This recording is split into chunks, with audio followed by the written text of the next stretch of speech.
I've never done, well, other than the one All we right. tried. So quickly, man, do you want to promote like your social media pages and stuff like that, where people can find you, like professionally or personally? Yeah, sure. Am I allowed to cuss? Fuck Okay. yes. No, you could pretty much talk about anything. Okay, cool. What's up? It's Kasey Gates. I'm for Butcher's Dozen and Shed Crew Productions. You can find me on Instagram, which I don't really use, at Kasey Gates, Kasey. And then you can find my video production at Shed Crew Productions on Instagram and YouTube. And yeah, that's pretty much it. Cool. All right. So we're just gonna start talking about growing up in Maryland. Now, you were born in Maryland, right? Yeah, born in Frederick. Gotcha. And then were you raised in Frederick? Mount Airy. Gotcha. And is that where you resided for most of like your adult life and stuff like that? I lived in Mount Airy till I was 19, and then I moved out to Frederick. Pretty much lived in Frederick until I moved to Denver when I think I was like 27. So yeah, I lived like, I don't know, I'm bad at math. I guess like 8 years in Frederick. Lived in various places in downtown.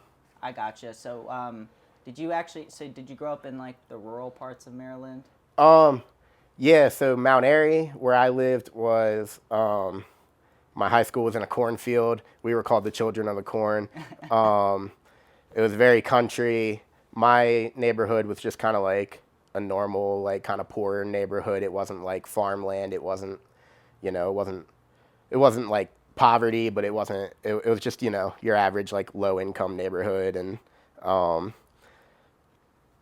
yeah. And then Frederick I just pretty much lived in downtown the whole time. So I had like two different sides of the spectrum, I guess. I gotcha. So, I would say even some of the more downtown parts, you got a lot of rural people and stuff Yeah. like that. What would you say it was like being a metal kid, growing up in these rural areas, these kind of, for people who don't know, like closed-minded areas that Yeah. you lived in? Oh man, that's a great question. So it was weird for sure, because I was already a skate punk my whole life. Since we were like, me and my friends were the kind of kids you would just see like walking down the side of the road every day, going to like fucking hang out in Walmart and like at the coffee shops, and we'd skate, and we already all looked like shit. Some of us wore trip pants, and some of us, the rest of us just like, we all wear, skinny jeans, and like, which back in the day, everyone would make fun of us for it. Now everyone does. And so, I mean, it doesn't matter now, but back then we used to get made fun of all the time. And then when we all got into metal and hardcore, when we were like 15, well, we started getting into metal when we were like 12, 13. And then we found shows when we were like 15 and started going to them all the time. We couldn't believe that our small town had this venue, the Fire Hall. It's not a venue, it's a rec hall, but it was a venue to us, and that's where we came out. It's where I met everyone I know, all my friendships, spent all my time there. And I mean, if you were outside of that building, you were just an outcast. Like, it was weird. And like, we of course played into it, and we loved it, and we dressed like shit.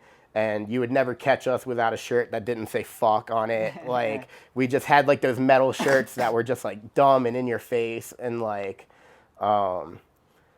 we were just always at odds with everyone. Like, everyone thought we were losers, and we are, and we were. And like, I don't know, we had a blast though. But I mean, nobody understood it. And like, I mean, it's probably weirder now, because schools, like school shooters and stuff, and like the weird kid everyone's kind of weird about, but like, That's like the most common insult now. yeah, exactly. But looking back, dude, like, we were walking around with like all sorts of crazy shit on our shirts. And like, I remember like when I was like 16, my band, at the time I was in a death metal band. We opened for this beatdown band called Murder Death Kill from California, and I would wear their shirt all the time. I just loved this shirt, and it just huge bold letters, Murder Death Kill on the front, and then on the back, I'm pretty sure it was like some chick getting like drowned underwater, and it was like, you're dead underwater or something like that. And like, people would make comments, but they would mainly just be like, "That's funny," you know. But dude, there's no way you could walk into a high school wearing that shit nowadays. Like, Nah, dude, I got told to take off a shirt that said Corona in middle school. Like, it was a Corona beer shirt, but it said nothing about beer. Oh, It was yeah. just like Corona,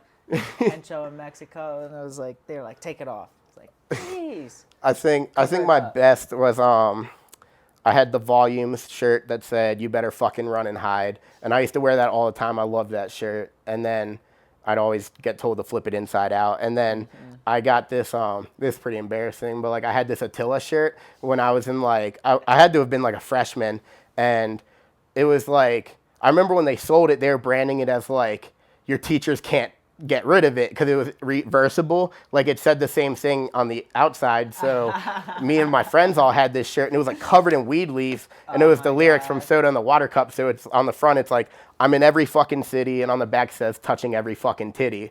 And we used to wear this shirt, and it was the most obscene, repulsive shirt. Like my parents would beg me not to wear it. Like my friends were just like, "Dude, that's the worst shirt." It was the worst shirt. I didn't even care for it till I was like, "That's a shirt I can wear to school and just get a reaction out of it." And like, so I'd of course get told, flip it inside out, say the same thing, and like there's just weed leaves all over it. I don't think I even smoked yet, and like it was just really it was funny. And like, so yeah, dude, everyone around you just thinks you're a weirdo and thinks that like metal kids are like the weirdest kids. But luckily we had a couple like jocks that were really in the metal. Oh, and then the guitarist of my band was on the football team. He was really popular, okay. and he was really in the metal, and he was friends with all of us weirdos, and that kind of helped a lot because at first people were like, "Oh, that kid's in like a screamo band," like that's what they would say about me, and then me and my friend Nick that went to my school and Joey, and then they'd be like, "Oh, but Jeremy's in that band. That's really cool. Like they're probably awesome." And then like, Jeez. yeah, next thing you know, we have all these like 200-pound like football dudes, like huge guys, like at our fucking shows. Like they're like push moshing and like, you know, I don't know. It's weird. We kind of got a bunch of people in the metal because all those dudes, I hadn't seen them in years. All those football guys, hadn't talked to them. And then I ran into them like a couple years ago at like a Born of Osiris in Whitechapel show. And they were like, "Yeah, we love like this like deathcore and shit." And I'm like, "Man, y'all hated me when I did this, but you know, what can you do?" Yeah, dude, that's true. I was basically like in that. I never played in a band or anything, but I was in that same boat. Like I listened to deathcore and metalcore and all that stuff in like 4th grade, and people like, and I used to paint my nails black and shit like that, and you know, nobody thought that shit was cool back then. Right. Now it's like a trend. Yeah, know what exactly. I mean? Like it's like more acceptable for a guy to paint his nails now, but like Exactly. I totally got made fun of for that shit. Like people thought I was strange. No, for sure. Yeah, when I was in like 6th, 7th grade, and me and my friends, we'd paint our nails. Like, I mean, back then you just get made fun of, like kids would do. But now, like, I paint my nails every now and then, whenever I'm feeling it. And I mean, now I feel like not that I care what someone thinks of me when they see me, and not that I do things for what people would think, but like, I can't help but feel like someone's gonna look at me and be like, "Oh, he's probably a SoundCloud rapper. Like he's got the painted nails," and like you know, I feel like a lot of like, and this is kind of a douchey thing to say, but with the skateboarding and metal and stuff way back in the day, kind of like we were talking about a little earlier, before the podcast, like the things that we thought were cool are kind of coming into style now, and it's like with the skinny jeans and like Vans, like, oh my God, dude, these girls used to make fun of me so hard in middle and high school. Like,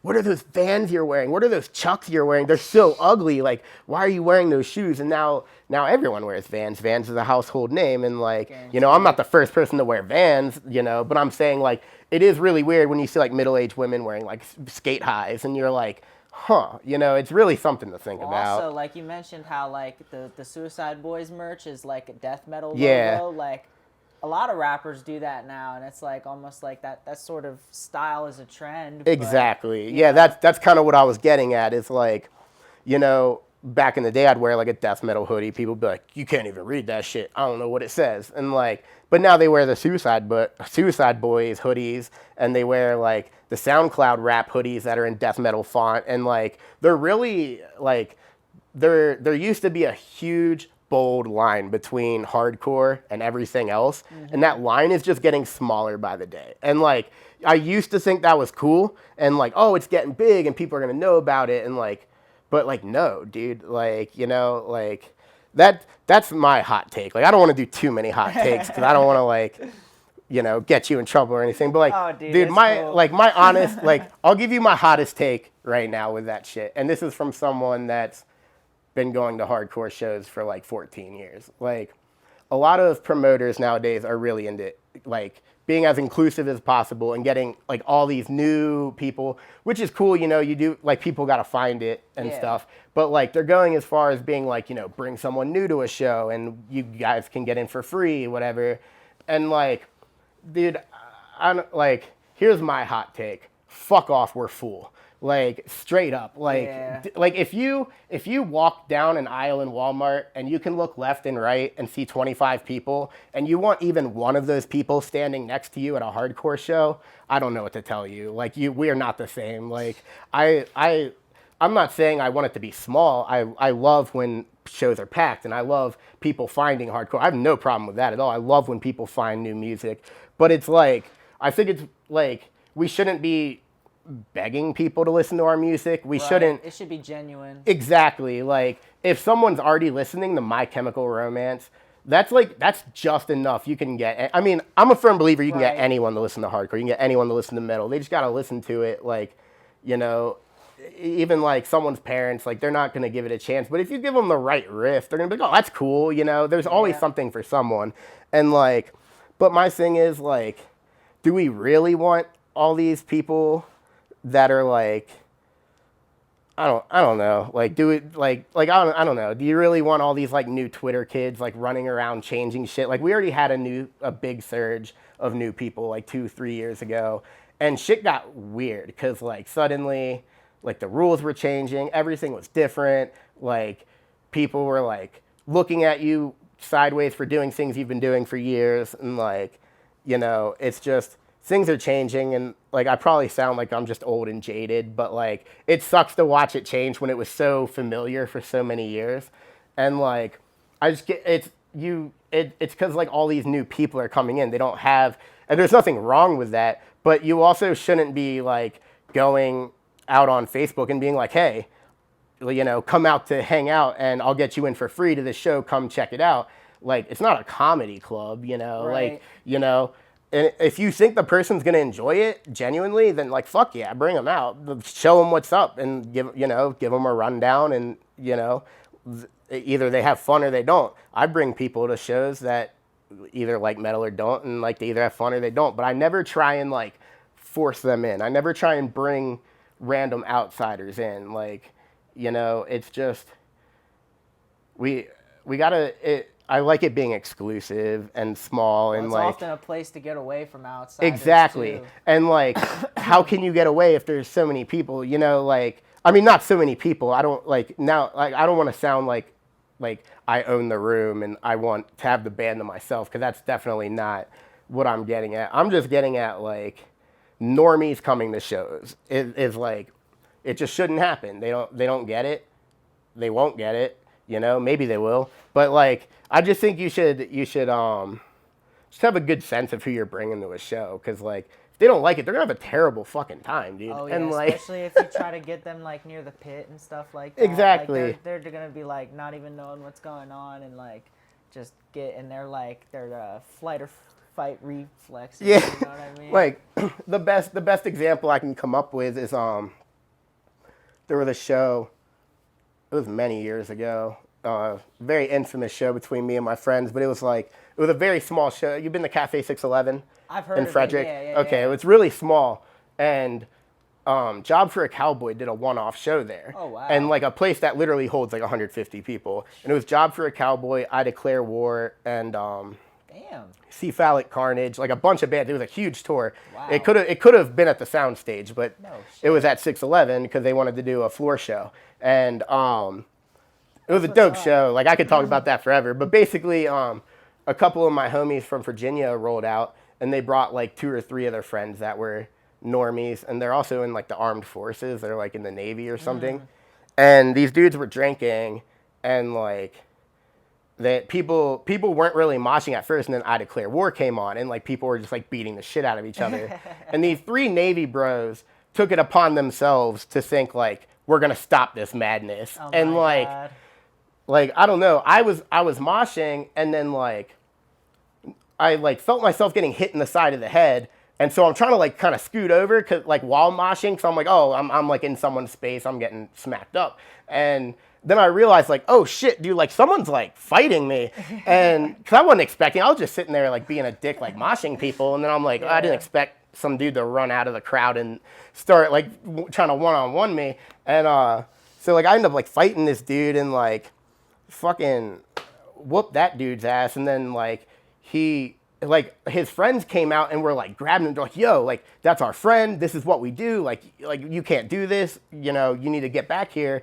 And like he was just so drunk. He came out for like a round two, and then like his other Navy buddies came out, and like it just sucked because like there's like my friend sitting here, and then like me and my friends like fighting his family basically, and like that happened at the fire hall a couple times too. Like, you know, it was like a big thing, like, oh, everyone bring your friends, you know, bring your family and stuff for like the local bands. And like, you know, some fucking guy, you know, some middle-aged man in sweatpants was like, I'm going to stop every single one of these people from moshing, and like came out onto the floor and got his ass whooped by, you know, a bunch of people because he's out here like putting his fists up with a bunch of, you know, 17-year-olds. Like, and that's why I'm like, dude, these people, they just like, they don't get it. And, you know, you bring them in and it brings problems. And, you know, people wonder why like venues get shut down and like shows get canceled. And it's like, it's usually because someone that just doesn't get it, didn't get it. And that's well, people don't care nowadays. So if you fuck with them or someone they know, like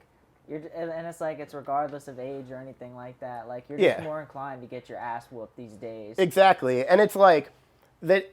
I don't know if like I feel like people would hear that and maybe think that's some kind of like almost like a coward mentality, where, because I know I've seen people say shit on Reddit like, oh, like you fuck with one of those hardcore dancers and then like everyone jumps you or whatever. And it's like, I don't want to say that it's the case of like everyone's trying to like fuck you up, but it's more or less that like this is all we have, and all we have is each other, and like we just don't want anyone to fuck with it, you know? Like it's like I'm much more tolerant of people at a bar or like at a Walmart.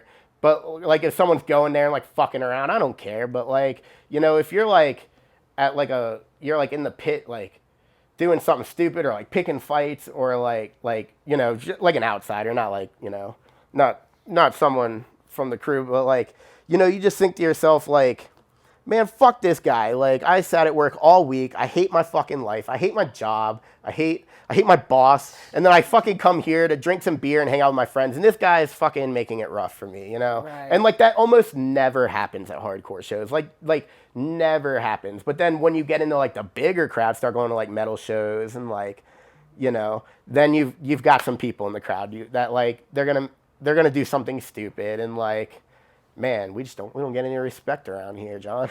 Yeah, dude, I feel you, man. I totally get where you're coming from. Right. It's just like, I don't know how to put it. Like I've been fighting for this shit since I was like 13 years old, like 13, 14 years old, walking fucking 3 miles from my house to the fire hall to see bands I've never heard of because I didn't give a shit. I just wanted to mosh. I wanted to hang out, and I wanted to see other people mosh. And like, I hate my life. I wanted to get moshed and punched in the face. I wanted to like, you know, hang out and drink a bunch of beer at 15 years old. And like, not saying that's what everyone does. I don't want to make it sound bad, but I mean, that's what I was doing, and I was having a blast, and I wouldn't, you know, I wouldn't have it any other way. And like, now I just turned 29, and like, I still have the same mentality. I'm still the same person. Maybe I don't mosh as much. Still, I'm getting a little old, but like getting a little fat. But you know, other than that, I mean, like, not shit has changed. I mean, you could take a look around my apartment. You could see like this is like the apartment of a 19-year-old. Like it's just like, you know, I haven't grown up at all. You know, like hardcore keeps you young, man. Skateboarding keeps you young. Metal, hardcore, all that shit. Guaranteed, yeah. Because you see, like, a lot of older people, like, people double our age easily. Yeah. And they have that young mentality. Yeah, they're always cool. You can talk to them, and they're always, like... They'll be more energetic than you and shit. Yeah, they'll be, like, 54 years old. Be like, yeah, I was, you know, trying to drop in at the skate park the other day. And you're like, oh, dude, this guy's cool as fuck. Like, you know, because I always get such bad anxiety about getting old. And, like... you know, just shit slipping away. And, you know, then when I see old heads at shows, well, I don't know, I guess I'm kind of an old head now, but like, old heads to me, so like the upper 30s, 40s, you know, Yeah. like, they they're so rad, you know, and like it makes me think like, well, I mean that dude still dresses cool. My mom said I wouldn't dress like this by the time I turned 21, and I still do, and like that guy still does. So I don't, you know, fuck y'all, you know. Absolutely, yeah. I mean, like, I don't think any of that stuff like goes away. Fuck But no. like certain aspects do. Still wear skinny jeans. Still wear band shirts. They're Right. just not bright blue skinny jeans. Yeah, hell You yeah. know what I mean? And it's I'm the different same. bands and shit. You know Yeah, what I mean? my skinny jeans just got like more better colors to them now. Now they're Exactly. just like brown and black. They're not orange and purple. Red Yeah. and shit. Yeah. Definitely, dude. So you mentioned like being in a band before Butcher's Dozen. I saw a post you were in like a deathcore band in around 2009. So just kind of talk about like what you were doing before Butcher's Dozen. Yeah, me and my friend started we started a deathcore band when we were in like, I want to say like 10th grade maybe. I don't know, we all went to the fire hall to go to a show, and I don't think we ever found out what happened, but like the fire alarms were going off and the sprinklers, and they had to cancel the show, and we were all pissed off. It was supposed to be like Dr. Acula and Chelsea Grin, so we were all fucking, you know, we were just pissed off that we missed this show or that the show wasn't happening, and but it was early, so we just like went back to my friend Jeremy's house, and he was like, yeah, I have a drum set and like some guitars and stuff. Let's just go home and like fuck around, and we were like, yeah. So we went home, and it's kind of weird how it started. It's on YouTube. It's got like an abysmal amount of views. I don't even want to think about it. But we recorded a cover of us playing "Chase Through the Woods" by Waking the Cadaver. Okay. And that was the first thing we did, and that got a lot of views. Honestly, because I was so terrible at drumming that everyone was making fun of me. Like, and I can't even like look at the video. It's so bad. And like, I just had no rhythm. I had no idea what I was doing. I knew how to drum kind of, but I didn't know how to like, you know, do anything. I don't know. I'm not good at anything, dude. I'm terrible at everything I do. But, and then we made this video of us playing a breakdown that we wrote randomly, and it's on YouTube, and it's called The World's Funniest Breakdown, I'm pretty sure. It's like 30 seconds long, because it's us playing like this really slow breakdown, and then it's in like an unfinished basement, and then when the camera turns around, like our one friend from school is like in the bathroom where there's like no walls, and he's like taking a shit, and he's like yelling the entire time. Like every time there's a pause in the breakdown, he's like, I need toilet paper, and like kept yelling it. And so like we put it up, and it got a ton of views, and like half the comments are like, this is so funny, haha, XD, because it was, you know, back in like 2008. Right. And then the other half were like, that is the worst fucking drummer I've ever seen in my life. Oh my God. And like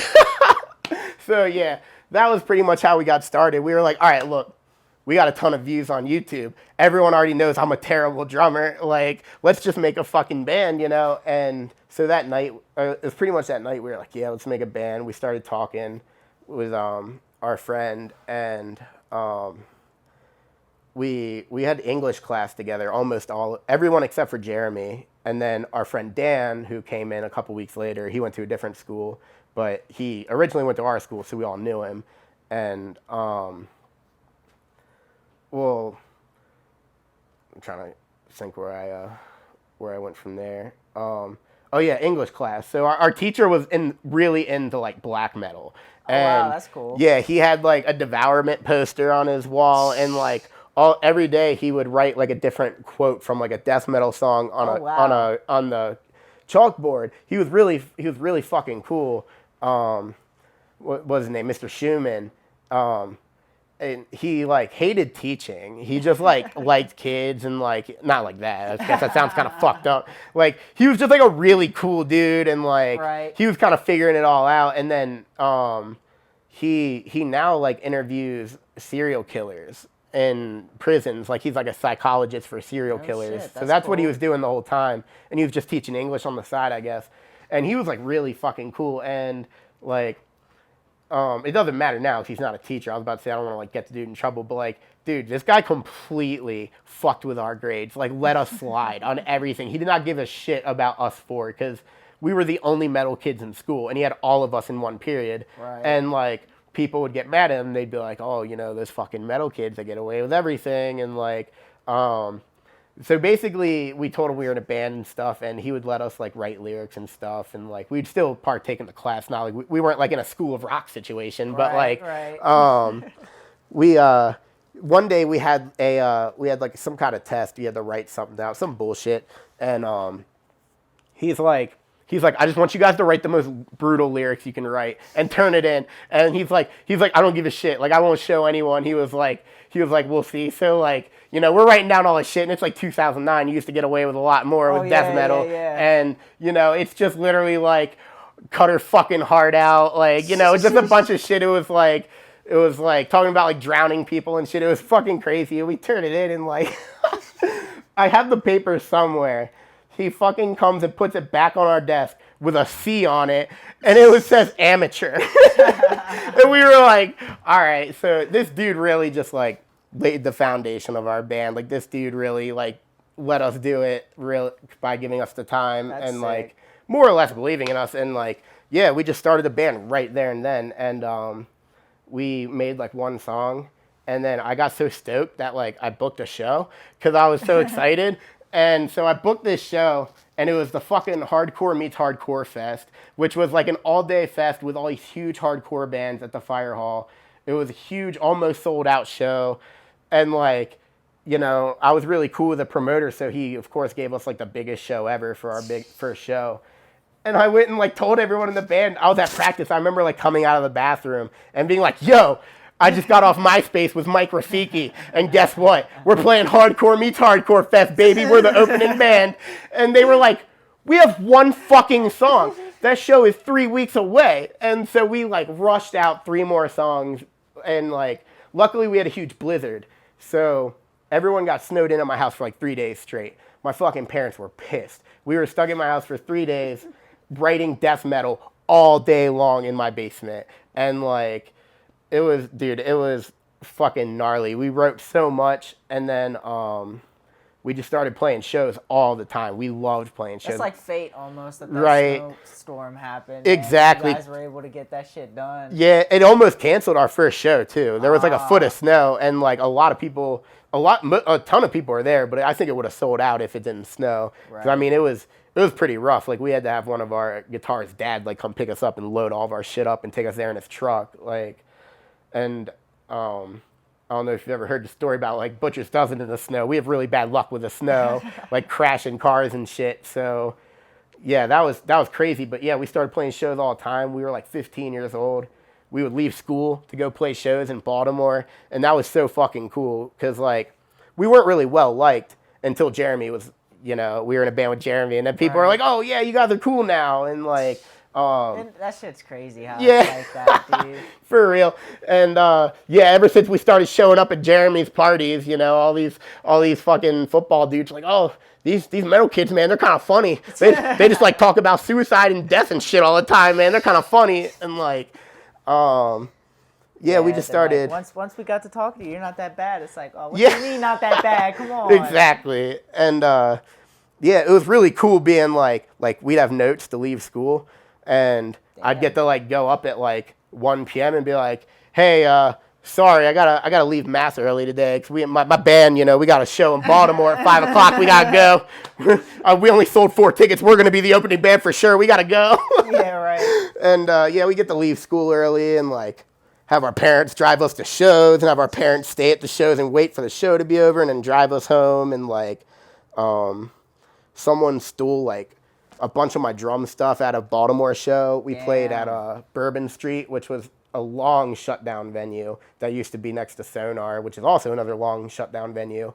And we were like loading shit in the back of my dad's truck, and like my friends come in and they were like, yeah, some dude just walked up and took your snare drum and your hi-hat. They were like, we couldn't stop him. He was really scary. So I was like, God damn it. So yeah, we had some ups and downs, and then the band did pretty good for a while. We opened for a lot of really big bands. We played for the Fallen Dreams, Attila, Dr. Acula, Chelsea Grin, Blind Witness, who else? Fucking Endwell, American Me a bunch, and Alcatraz 1962. Yeah, a lot of bands, dude. We were like we were all over the place. We were having a blast, and then fucking people started getting into like heroin and like just like falling out of metal, and like I don't know. Everyone in the band still, I guess, listens to metal. Like one dude's like all fucked up on like heroin and shit, and like I hope he's doing good, but like he had some fucked up shit in his life that just really like he couldn't come back from. Where we're from, though. Yeah, exactly. And like I was there for it all, and like I understand like that he's not really coming back from it too well, and I hadn't seen him in years. Then we had a court case together. Like I was there for one thing, and then he was there for like it was like petty theft of like stealing like a tip jar from like a Subway, and like I'm like, damn, bro, like what and that sucked. And then like my other friend, he sings in the band called Delenda now, which is used to be a Bloodbath in Boston, and then Dan plays in Noxious. I'm pretty sure. Okay. Like, not to sound like a dick, I don't really like get on social media anymore. I don't really like keep up with people as much. Yeah, he's doing a band with some people in Virginia. No, that's kind of good though, man. I've been like low key like trying to stay away from social media. It's hard with the podcast and everything like that. No, I feel, dude, like, it's a good way to network with shit. And like with what you got going on with Shed Crew, I'm sure you definitely have to like be on social every now and then. Yeah, like, and it sucks. It's bad for the mental though. That's the thing. It is, man. I hate even just like pulling up Instagram gives me so much anxiety because I just don't use it anymore. So like. I'm gonna pull it up. Like, did someone have a fucking kid? Like, I haven't been on here in years. Is someone gonna like? Who's gonna talk to me? Who even likes me anymore? You know, like, like people change so often. You don't even know. And like that shit, I don't care. And I just like, I don't care about what people do anymore. I'm beyond it. I'm not above it. I'm just beyond it. You know, I'm just done. I just like don't give a fuck what anyone's doing really. And I'm not trying to sound like a dick or like I don't care about people. But it's like, man, I just like. I feel that. I can't even control my own life, dude. Like, the last thing I want to do is, like, see everyone else doing whatever. Like, so, I mean, I really don't keep up with anyone other than, like, whoever's, like, on Snapchat and shit and, like, yeah, I'm trying to make it to where my social is only people that, like, pages I fuck with. Exactly. Then, like, if I'm going to follow people, it's people that I know fuck with me and what I got going on and everything like that. Like, I'm trying to clear out, like, all these people that I know don't even give a shit about me. Exactly. All that shit. It's like, why am I looking at these people? Yeah, and it really, the first few weeks, it's kind of weird.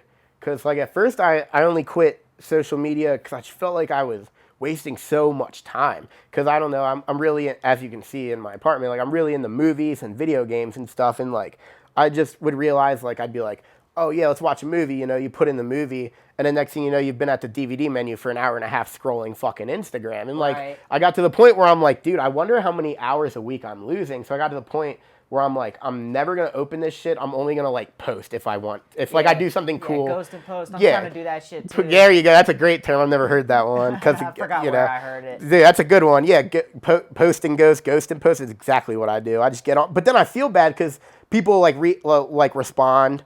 And then sometimes, like, you know, it's no offense to the person, but I'm just like, man, I just don't even want to open Instagram to respond to that. And it's not because I don't want to. I really do, you know, especially in these days. You know, I've got a lot of issues, and like the best thing for me is to talk to people. And like I love when people reach out to me and stuff, but like here's my number, bro. Get the fuck off Instagram. I don't even want to pull this app up. I will text you all day long, but I do not want to. If you're messaging me on the app, I'm gonna respond a week later when I post my hiking adventure because I just, you know, and it sucks. But like, I don't know. I wonder if people, because again, social media is such a poison. And then I wonder about other people where I'm like, I wonder if someone sees me post something and they're like, wow, that dude hasn't interacted with me on Instagram in 2 years, he probably thinks he's too cool for me, or he probably doesn't like me, or he moved to Denver, he doesn't need, but Right. really the reality is like, you could have a fucking kid and I wouldn't know unless you text me. I do not get on Instagram. I don't know any, like, my band, they text me when important things happen because they know I don't know. They know I don't know anything. That's the messed up part, is that it feels necessary when it's not. You know what I mean? Yeah. It's like it shouldn't be weird to not be on social media. Exactly. You know what I mean? And because there's it so feels much, great. There's so much more when you get off social media. I was at work, and like one of the jobs I do, it's like probably the easiest job there, right? So these books get like dropped into this thing called the sorter, and it drops books to all these different like drop shelf locations. Yeah. So you wait for a blinking light, and then you like scan it, and then you get a box and pack the books in there, and that's all you do.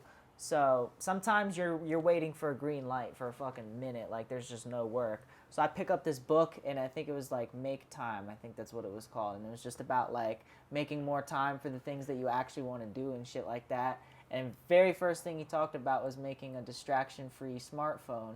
And I was just reading about like taking the apps off your phone and just kind of like making small changes like that, because like we all think about the shit that we want to do during the day, and then we're not nearly as productive as we want to be. So it's like you try to think of like, what can I do that's really big to change what I got going on. A lot of these books talk about like the small shit that you can do. So I just deleted this shit off my phone, and I was like, all right, let's see where this takes me.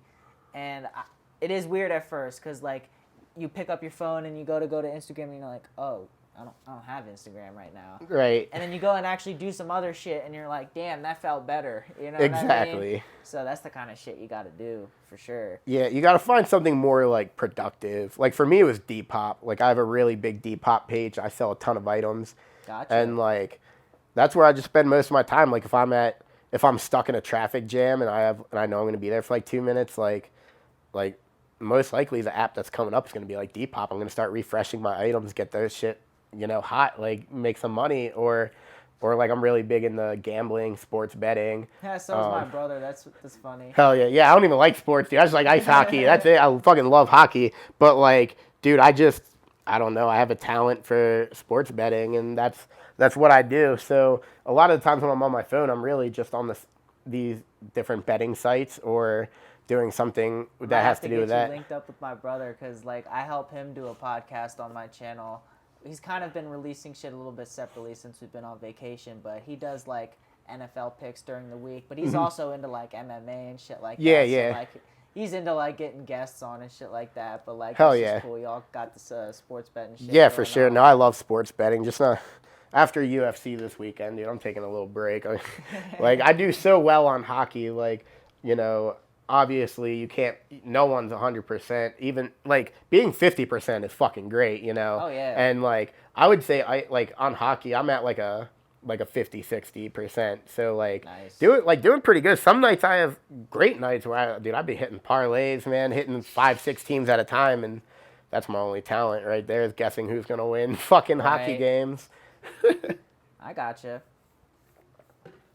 Nah, Maryland still needs to decide on like actually making like sports betting. Like I think it's online sports betting. Yeah, in Maryland you have to you have to go all the way to the Maryland Live. Yes, in Maryland there's like 2 or 3 websites I can hook you up with that you can use, but all the money and stuff is taken like offshore. So you have to like basically either pay with Bitcoin or you connect your bank account to like a Swiss. And that's what I have. So Gotcha. like pretty much like any money I've ever put in to like gambling goes to a bank in like, I'm pretty sure it's Switzerland, and then goes right to there. So like shit, okay. yeah, so whenever Loopholes. so if I like pull money out, I'll get like 4 different notifications as it goes to like place to place to place. But now in Colorado it's legal, so I can just cash out like I can straight up make a $10 bet, win $25, and then like just like depending on the site, hit cash out right there to PayPal. But in Maryland you can't do that at all. So yeah, not yet. Some websites even check like your GPS. So when I had friends in Maryland that would drive to like the closest part of New Jersey, which would be like 2 hours away, and as soon as you're in New Jersey, like your phone, because your phone knows where you're at. Right. The website will let you cash out because Jersey's a legal state for that. So That's yeah, I had crazy. my friend that's like way more into it than I am, where he'll bet hundreds and hundreds on games, and like he'll be like, yeah, I'm going to Jersey tomorrow because I just won like fucking 12 grand this weekend, so I'm gonna Worth it. yeah. He's like, I'm gonna drive to Jersey and fucking cash out, and then I'm gonna come back, and like Oh, yeah. he just takes the day to go cash out his funds. Honestly, like, depending on the situation, driving can be nice. Fuck yeah, I love I don't driving. mind a long drive if you got like music, a podcast, joint, or something like that. Hell yeah. Works out nice. For sure. All right, so now we're gonna talk about like joining Butcher's Dozen. From what I understand, there was beatdown tryouts or tryouts at Jake's house. Now, just kind of give your experience on going over there and trying out for Butcher's Dozen. Yeah, so that was a fun night. It was a very terrible time in my life. I was going through a fuck ton of shit between being homeless and like just getting broken up with out of my like first actual serious relationship and of my life. That's always a pain. Oh yeah, believe me. And yeah, it was, dude. I was just like not doing well. I was in and out of jail, in and out of the hospital. I was in the hospital all the fucking time, dude. I couldn't trust my friends. They were always calling the fucking ambulance on me. Couldn't tell them nothing without fucking getting locked up in fucking the mental ward. And so I was doing really, really bad. And like it was like Jake, like as he's probably told you, like he always like keeps an eye on me, even though he's like he's a couple years younger than me, but he's I'm like an emotional midget. He's got to take care of me, and like and so yeah, I was all fucked up, and he was like, I was going to his house a lot. He was keeping an eye on me and shit, and I was all drunk and shit after a skate park, and I drove to his house to go like chill out for a while, and he was talking about having like tryouts, and he was like really trying to get our friend Ed to sing. He used to sing in a band called Berserker, and I was like, dude, you have, because like at first like I had nothing to do with Butcher's Dozen. I was like, dude, get Ed. Like Ed is so fucking sick. And then he was like, yeah, but I have like 10 fucking people that want to sing for Butcher's Dozen, whatever. And like I don't want to like piss anyone off or anything, but he was like, like you're like one of my best friends. If you want to sing, dude, you can sing. Like you can have the spot. And I was like, all right, I'll think about it. I've never sang in a band before, and like. I also, like, at the same time, feel like Jake felt bad. 'Cause we're both drummers, and he knew that, like, I wanted to drum, if anything. Because I've never sang before. I never even thought about it. And then that's when he was like, dude, like, you should try vocals. Like, how hard can it be? And, like, yeah, you're right, I guess. I mean, it is hard. It's not easy. But, like, it's not like you're learning guitar. Like, you can't just pick up a guitar and join a death metal band. Right, But you can join a death metal band and learn vocals. It just takes a little much. bit. And I wasn't there to book a show 3 weeks later like I did my first band, so we had plenty of time for me to learn what I was doing. And What was that process like of like learning how to do the vocals properly for you? It was weird. Like at first I just kind of went with it. Like at the tryouts, I did tryouts just for fun. I did like a Hate Breed song with them, and then I sing another song, and then I was just like fucking around really, and that wasn't like terrible. But then when Jake was like, "Yeah, dude, drum in our band or sing in our band," I was like, "Yeah, now I gotta learn how to like actually do it," and that was when it was really hard because when you're just kind of like doing what you think you should do, it's one thing. Yeah. But when you have to like break it down and then learn it from the ground up so that you don't hurt yourself. Because like drumming, dude, you're not gonna hurt yourself learning. No. Singing, dude, you can really fuck yourself up. And I had some scares when I wasn't doing it properly at all in my first few shows. And that was the biggest thing was I was just scared. I was like, I'm always losing my voice. I'm not doing this shit right. And that was hard learning. And I was also homeless. I didn't have a place to like practice. So I was always practicing in my car where I lived. And that's really bad for you too, because like sitting down, your whatever is crushed, your fucking body part, Gotcha. And like that's why like you're not supposed to sing or, God forbid, do fucking vocals while you're sitting down, because when you're stood up, like I don't know what the fucking esophagus, larynx, I don't fucking know, Some like shit. it's expanded when you're standing, but when you're sitting down, like it's crushed, so you can't really get all this deep breath. So I was just kind of fucking myself up, if anything, and then. Really, it was just a process. I just tried to get better. I didn't really do much. I watched a couple YouTube videos to get like the like what to do to not hurt yourself, and that wasn't like terrible, but learning how to sing was awful. But I've always been really good at writing lyrics. I've been writing lyrics since I was a kid. Yeah, we're gonna get and into like that. yeah, so that was easy. That was the easiest part. And so yeah, if you want to get into that later, I'll just leave all that aside because that's a process in itself. But yeah, no, learning wasn't too bad. Like I didn't hate it, and at the time I was, like I said, I was in a really bad time in my life, so I had a lot of shit to say. So I was kind of stoked, and like, I mean, maybe like giving me of all people a microphone is like a bad idea because like I don't know, I just let loose a little bit and like just start saying stupid shit. And that's what me and my dad do on one of our things. We just smoke cigars and like we literally go over like local crime stories in Maryland, and we just our rant about the Queen dying. Like trust me, this platform is not meant to be like all that serious. You know? Yeah, right. It's meant to be the truth. You know what I'm saying? Yeah, for sure. Truth can be ugly, and it can be like not what people want to hear, but exactly. you gotta give it to them. You know what I'm saying? Like, yeah, and that's kind of like me joining Butcher's stuff, and like it wasn't really like an extravagant story. Like, yeah, I was there at tryouts, but really Jake was just like me and Jake have been in so many, like we've been in bands together, just like never went anywhere because you know right. we all get high and jam, and we're like, okay, we're a band. Like we had a band called Misery Machine, and then like you know we've had a million ideas. Like basically, if I'm ever like gonna make music, like Jake's first person, I would hit up, and like and then Dane, I've known Dane forever too, and Dane and Jake were always in bands, so I was always with them together. And like Sharm, I knew Sharm not like really well, but like knew him from shows. He's a little newer and right. than us. Like I don't want to say he's new, but yeah, but like I didn't know him until someone like introduced us, and then we like you know we're in a band together and stuff, and yeah. Gotcha. Now, you like you said you were writing for Butcher's Dozen. Now, when did you start writing? You said 10 years old, something like that. Just my whole life. Gotcha. I loved writing lyrics. Like I mean, I've always been like a drummer and like a lyricist. Like I never really had plans of being like a vocalist or anything, but you know, being a kid, you're like, I want to be the lead singer of a band, and like, absolutely. My parents still have like the thing in kindergarten where it's like, what do you want to be when you grow up, and all the stuff you do on the first day of kindergarten, and it was like lead singer or drummer in band, and like, cause I was just like, I don't know, I loved like hair metal and shit, and I was like it's always like being the vocalist is always like the most glamorous part. Exactly. You know what I mean? That's what they always focus on. And that's kind of what I didn't want though, like, cause you think it's cool until you do it, and you're like, fuck. And that's why, like, if you ever watch, like, videos of us playing, I'm always just, like, watching Jake. Because, one, I can never hear what Sharm's doing. Like, because they, like, his amp, I don't know, man. It's loud. And, like, I have to watch Jake because I'm just a natural drummer. And if I know what he's doing, I know where I'm at in the song. And, like, so if you ever watch us, I'm almost always just, like, watching him because, like, I hate facing the crowd.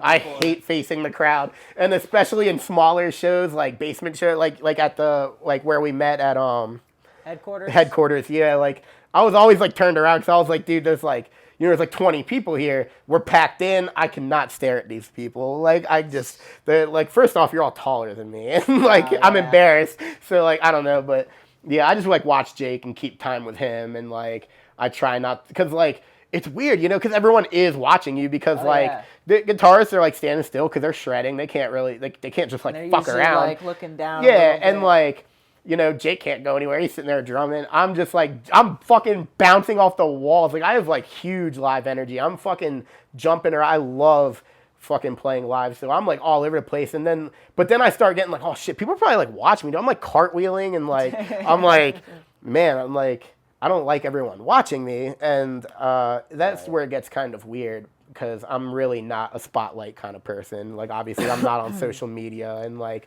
I've never been like, I'm the singer of the band. Like, I just fucking... We all want the benefits of the spotlight without actually, having to be in that. You know what I mean? Like, especially after originally being a drummer, I'm so used to just being in the back and being able to, like, watch everyone mosh and have a good time. And, like, it's kind of weird, like, because now I'm in the front and I'm so busy because I'm singing and I'm jumping around and, like... It'll be like after the show, like I'll be like talking because Jake's always facing forward. Sharm's always looking down. Clay's looking down. Dane's looking down.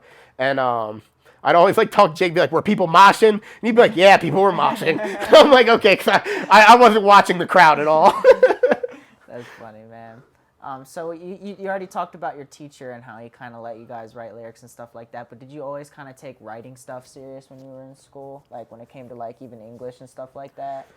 Nah, dude, I didn't take anything serious in school. Like, to be honest, and I say that with embarrassment, whereas, like, when I was 18, I might have said that and thought I was really fucking cool. But, like, man, I didn't learn anything in school, and I didn't pay attention in school, and I mean, I didn't do shit, dude. Like, the only reason I graduated is because my fucking teacher was so old that he left the computer up and was like in the back doing something. Oh, You can't see more than 12 feet ahead of him. So like I walked right up and changed like 17 different F's to C's, and I passed this class with a D, and like that's just what it is.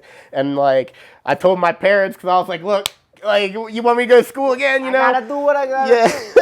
I was like, I'm already about to drop out. Like, I fucking hate school. I hated it. I'm way too ADHD. I was an Adderall kid since I was a little kid. Like, and Adderall made me so sick, and I hated school. You think that had like an effect on you, like a bad effect? Dude, it was awful, man. It like, first off, it gave me like the worst anger issues. Like it wasn't that bad because I took it starting when I was a kid, and then like, you know, obviously like when kids go through puberty, like they're a lot more angry, and like you got that teenage angst, and like I was just like I was like I'd surprise myself how angry I would get over stupid shit, and like it just like, dude, that shit had me so fucked up, like, because I was just, that Adderall's not cool, man, and like. Nah, especially not when like given to children. Exactly. I've spoken on that a little bit before on the podcast, Yeah. just in a general sense. But like, it's crazy, like the shit that we are willing to give to children. Yeah, you know what I mean? dude. Like opioids and shit. Yeah, like that. the fucking withdrawals I went through, and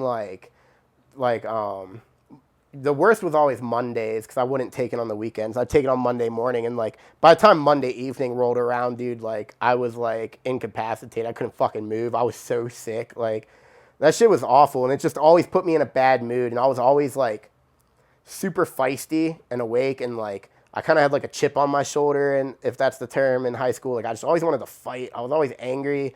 I was like. You know, it's really douchey looking back, but like as like a 16-year-old, I was like, man, fuck y'all. I go to hardcore shows. Like I hang out in mosh pits. Like you guys aren't shit to me. Like, you know, I'll fight any of you. Like I just had this fucking issue, and that's probably why a lot of people I went to school with never liked me, and that's fine. I don't like them either. But like looking back, I'm like, man, I wish I like took it halfway serious. I wish that I learned shit, because learning's fucking cool and knowledge is cool. Yeah, and I wasn't one of those. When you like what it's being taught. Yeah, you know, and like I wasn't one of those kids where I thought it was like dumb to be smart or like embarrassing to be smart. I just wasn't smart. I didn't pay attention. I was a bad kid. I was always doing something I shouldn't have been doing. And like I also didn't smoke weed at the time. And then when I started like smoking in like 10th, 11th grade, but not too often. That was when I was more like, then I started sleeping all the time. I'm pretty sure I slept like 40% of my senior year. Just like first and second period never happened to me. I just would go right into class and sleep. And like, but towards like senior year, when I was getting high like all the time, I was like, dude, you know, history's fucking cool. And like this shit's cool. And like, I started to kind of like it. And then I graduated, and that was it. And like, I look back, and I'm like, you know, when they asked me like what classes I wanted to take, I took like, because you have to follow like the certain pathways or whatever, especially me, because I was on the fucking IEP or whatever, and I just like took the cheapest route, which was like a horticulture route. So it was like no math, no fucking just the math and English you have to take, nothing extra, and then it was like horticulture, so like making flowers, and like agricultural science, so like learning about like farms and like science shit, and then like horticulture again. And I was like, okay, that's 5 classes, all the rest are 7, I'm doing this. And like, I don't know, a couple years after high school, I always look back and I'm like, dude, like I did that because it was the easiest way out. It was my guaranteed way to graduate. That's all, I just wanted to get out of there. And especially because I had a really troubled past, and like I already missed 2 years of school because I got expelled and went to juvie, and I went to school in juvie for 7th and 8th grade. So like I already missed a bunch, and I was already really stupid because I went to a place where like Dude, there was no education in that fucking place. Are you kidding me? Like, it was the place where you just say fuck you to the teacher. Like, Yeah. not me, but like troubled kids, you know? It was all troubled kids, and I was a troubled kid, and we were all in juvie. We didn't learn shit. And I was like, gonna say, like, unfortunately, juvie and prisons, like, they're not set up for you to Exactly. like, be able to rehabilitate. It's possible, but it's really not meant for you to do that. Yeah. You got to really go out your way. You know what I mean? for sure. And like, they had us on like fourth grade reading levels and stuff because like, it's a lot of people in there are really sad stories, and there was like Yeah. a lot of people that would like they'll fuck you up and steal your shit, but they like literally cannot write their name, and it's a really sad thing. And like, you know, you see a lot of it, especially like in the Baltimore area, which is like right outside The of Wire there. does a great job of showing like all that stuff. Yeah, and like literally right outside of there would be like where I went to my school and the juvie program, and like it was just a lot of sad stories where like I was pretty bad off, but it also I was like, okay, I'm not as bad off as a lot of these people, and like, but it also that kind of like shaped me, but also kind of fucked me up because like that was at the time where I was listening to, I was starting to get into like metal. Because I was in like seventh grade, so I would say at that time I was listening to a lot of like AFI and the Used, a ton of Slipknot and like, you know, shit like that, like Stone Sour, and then like it was like my second or third day of juvie where some kid showed me Waking the Cadaver, and then he showed me Waking the Cadaver and The Devil Wears Prada. Oof. Those were the two first bands he showed me, and then I was like, oh, okay, and he wrote it down, and like when I got to go home, I started like looking up all these bands that he had showed me, and that's when I found like Suicide Silence and like All Shall Perish, you know, like All That Remains, Trivium, you know, shit like that. Endless. And yeah, so that was really where it started was juvie, because I was already listening to like punk. I was into like Tony Hawk punk, and like I was into like, you know, the Used, My Chemical Romance, and like really into Silverstein and Hawthorne Heights, really into them. A lot of emo music growing up. And Definitely, yeah. Yeah, I still feel love like emo music. Everybody has that phase. Fuck yeah. No, dude, it never ended for me, man. I love emo and post-hardcore, like, from back in the day. Dude, that's, like, my favorite type of music to listen to. Like, Under Oath, one of my favorite bands.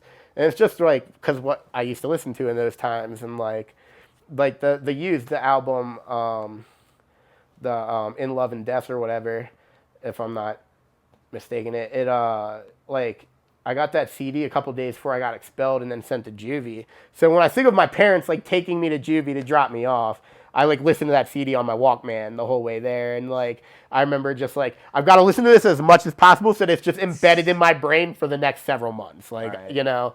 And yeah, so really getting kicked out of school is what really shaped me, because it took me from being like the bad kid in a school where there was no bad kids to being like a kind of a bad kid in a school full of fucking criminals. And like next thing you knew, I learned everything. And like, Are you able to talk about what you got kicked out of school for?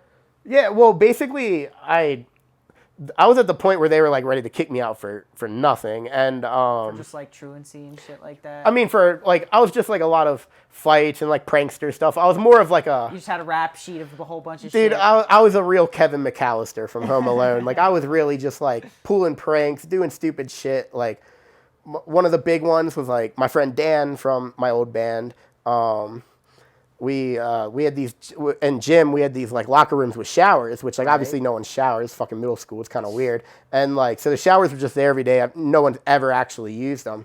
And then one day we were like, yo, let's go like all of our clothes on. Let's just shower and go to class. And you know, and so you know this was like seventh grade, and we so we get dressed after gym in our normal clothes of our skinny jeans and our fucking, you know, job for a cowboy shirts. And we go and like just turn on the showers and soak our fucking clothes, soak our whole bodies. And we just like slosh our way into class. We're like 50 pounds heavier than we were. 'Cause we're just, dude, it was so bad. We were soaking fucking wet. Looking back, like, I can't believe that's the shit we did. Like we really, there was just like, I don't know, it's just what we did. And, so we go into class, and this fucking lady, Miss Adams, dude, she like looked right at us, didn't even entertain it. She was just like, yeah, go. And we were like, God damn it. So like we didn't even get laughed at. We got sent right to the office, and like I don't even remember what happened after that, if they made us walk around like that all day or if they like made us go home. But that was a really big one. We got in a lot of fucking trouble for that one. And I just bring that one up because it's like the funniest thing we ever did. It was so stupid. And but the last thing was actually kind of a farce. Like I don't talk about it way too much just because, like, one of the guys involved, like, was one of my best friends, and he died a couple years ago. Yeah, no problem, and, like, man. he kind of, like, we always had this running joke. He just never got in trouble for anything. He, Right. he wasn't a snitch by any means, but, like, he just somehow always got away with things. I think it's because he was, like, a star wrestler. I don't know, but he always got away with stuff, and we would always usually get in trouble. And we had this kid who rode our bus. He was like a fifth grader in the elementary school, but he was like one of the smart kids, so he got to leave school early and ride the middle school bus home. And this kid was like, he was really annoying. You know, we had other little kids on the bus who weren't annoying. Some of them sat near us. Most of them just did their own thing. This kid like would sit in the back seat every day, and he hated us. Like he would just like, I don't know, he was so mean. Like like that nerd mean where like a kid just Yeah. knows he's so much smarter than you, like little kid mean, and he's like Snarks at you. yeah, and we're like shit. 5 years older than him, and he's like, yeah, y'all are stupid. You're never gonna get jobs. Like he's like that type, Damn. like real uppity, yeah. And but we never had like a problem with a kid. But we'd always be like, nope, you can't sit in the back seat, and we'd always kick him out. You know, just older kid shit, and Yeah. not bully stuff, just older kid. And we never bullied Right, just anyone like, really. Get the fuck out of here. Yeah, we're just get out of here, kid. Because like we have like 6 kids. We're all friends. We all want to hang out and talk. And like this kid's in the middle, and he thinks we're stupid, and like he makes fun of us, and like he doesn't like jackass. So I mean, you have nothing to talk to you about. And so like one day we came out, and we were already all hyped up because we had just pulled some pranks or done something. And we ran onto the bus, and we were like, all right, if Garrett's in the back seat, we're just gonna pick him up and we're gonna carry him to the front, and we're gonna sit him down. And so we went on, and he was there, and like me and my 3 friends, and like we didn't scare the kid, we weren't bullying the kid. Everyone was laughing, including the kid. We were all smiles. We went and we scooped him up. I had his legs, my homie had his arms, and my friend had like his book bag, and we carried him up like 5 seats. The bus driver's laughing. He's like, see, Garrett, I told you they were gonna carry you out of the back. Like he was just like laughing because like nobody's having a bad time, and so we Right. put him in the seat, and that was it. And then the conspiracy starts because this fucking school hated me and wanted me Damn. gone forever. So next thing you know, they start fucking calling all of us, and they're like, we think Kasey body slammed the kid or something like that. It was something they said that I like beat up this kid or something. And we had like every kid come into the office, and we all told them like, look, nobody did anything. And then like, so the reason I brought up like my friend was because like, my 2 friends were the ones like carrying him pretty much, and like Right. I was just kind of like there, and like so basically like it was more of like my friend, but like again all we did was like just carried him by his legs and his arms and sat him down in the seat, nice and gentle. You know, we're not trying to fucking hurt a little kid. We're just being goofy, and so I guess the kid went home and like told his parents stuff, but like he was joking about it, and still to this day, because I don't like talk to the kid, but I know him.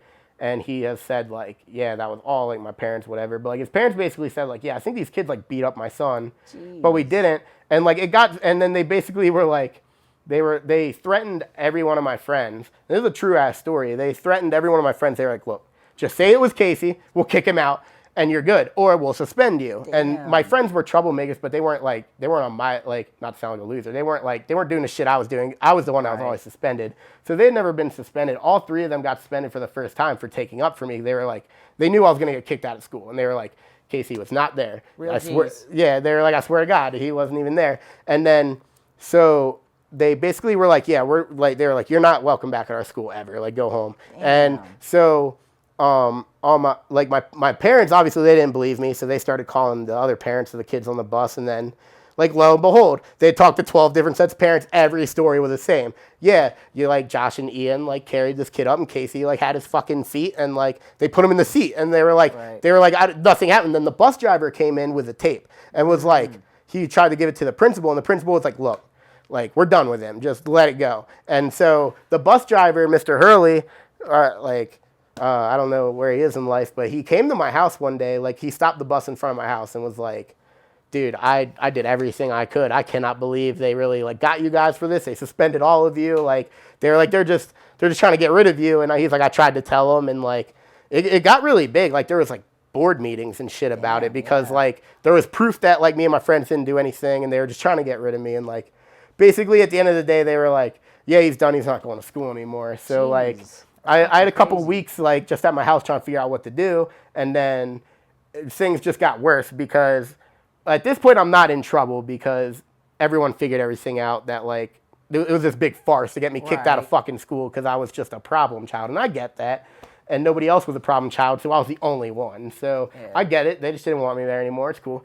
And so I had a couple weeks where I was at home not doing anything, and I wasn't grounded because I didn't do anything. My parents were, of course, they were fucking livid. They had to find a new school for me and shit. But Yeah. like, they were like, dude, fuck that school. You didn't do anything, and like, it would only get worse. And and my parents were not that kind of parents. My parents hated me, dude. I was always in trouble, and they were like, "You're such a bad kid." But like, this is the only time they were like, "I can't believe like you actually got shafted." And but yeah, so I'm hanging out with my friends, and long story short, there's this kid in the neighborhood. We get in an airsoft fight. This kid gets pissed, steals our airsoft guns. We're still like 13 years old, so like, we go and like I start getting in a fight with this kid because he's stealing my airsoft gun, and his dad came out, and like his dad's kind of like this weird like little Italian guy. He's like something you'd see in a movie, man. He's silly looking, bro. Like Mario in the flesh. And like, dude, he ran at me like screaming these like, you know, like Italian gibberish, it was just really funny to see. But like, he came out and like tackled me, and like we got in a big fucking fight like in the driveway. So like, you know, I'm sitting there like with my friends, I'm fighting this kid's dad, fighting the kid too. So and then like it gets all broken up, and we leave, and I stole their mailbox. Like I pulled it. It was one of those plastic ones. We were able to like pull it out of the fucking ground. Just for shits and giggles. To say fuck you, dude. Like you just like got in a fist fight with a 13-year-old, and like so we take his mailbox, and then we go, and you know it's nighttime, so we go start. We put the mailbox somewhere, and then we just start ding dong ditching the neighborhood. Cause we're just, I don't know, dude. This story doesn't get it. It doesn't make me look good at all. But like, so then we start like ding dong ditching, and we get back to my house, and there's just like so many cops at my house, and like they were like, "Are you Kasey?" I'm like, depends who you ask, I guess. Like, why, you know? And they were like, well, we've got like this. They were like, dude, like, what are you fucking doing today? And I was like, I didn't do anything. They were like, you beat up some kid your age, you beat up his dad, you stole his mailbox, and now you're ding dong ditching the neighborhood with your friends. And like, he was like, basically like, yep, there was no turning back. Went straight to fucking Heather Ridge juvie after that. I was there for quite a while, where I learned how to be a criminal. And, you know, I spent my young teenage years going through puberty in a place where everyone was teaching me how to be a criminal. And like, people were like fighting each other. People were getting stabbed. I got jumped because like, you know, they said my skate shoes were stupid. So they jumped me. Jeez. And like, then, I had jumped for an iPod, and then that was when I started getting like friends that were like big dudes, and like I always find that, you know, I always try and make my way the biggest guy, and you know, either become his friend or beat him up. You gotta do what you gotta do to survive. Right. And like I tried to be this dude's friend, and he was really cool with me, and still to this day he's cool with me and all of his dudes. And they were like really scary. They had like a little gang thing. I had no part of it. I wasn't about that life, but like they would protect me, and then they went and fucked this dude up because he stole my iPod, and they brought me my iPod back, and like that was cool.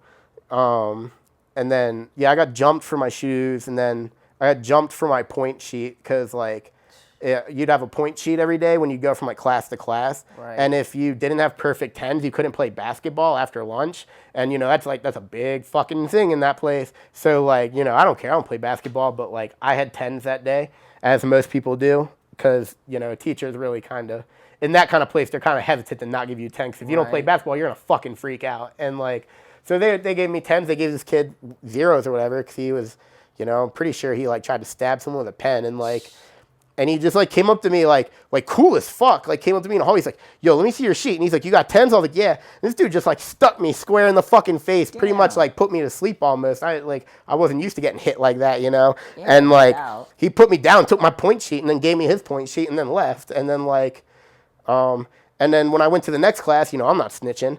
I went in and I give him my point sheet, And they're like, dude, you have all zeros. And they put me in school suspension for the rest of the day and made me sit like in this small little, like, it's almost like a cell with like a fucking, it's like a desk, but it just comes out of the wall so you can't fucking move it and hit things with it. And like a chair that is cemented to the ground. And I had to sit there all fucking day because, I'm not snitching. So like, that's further trouble. Right? My word is my bond. So I fucking sat there, took my ass beaten, took my in-school suspension. I've paid my fucking dues through this life. Something good needs to happen to me eventually.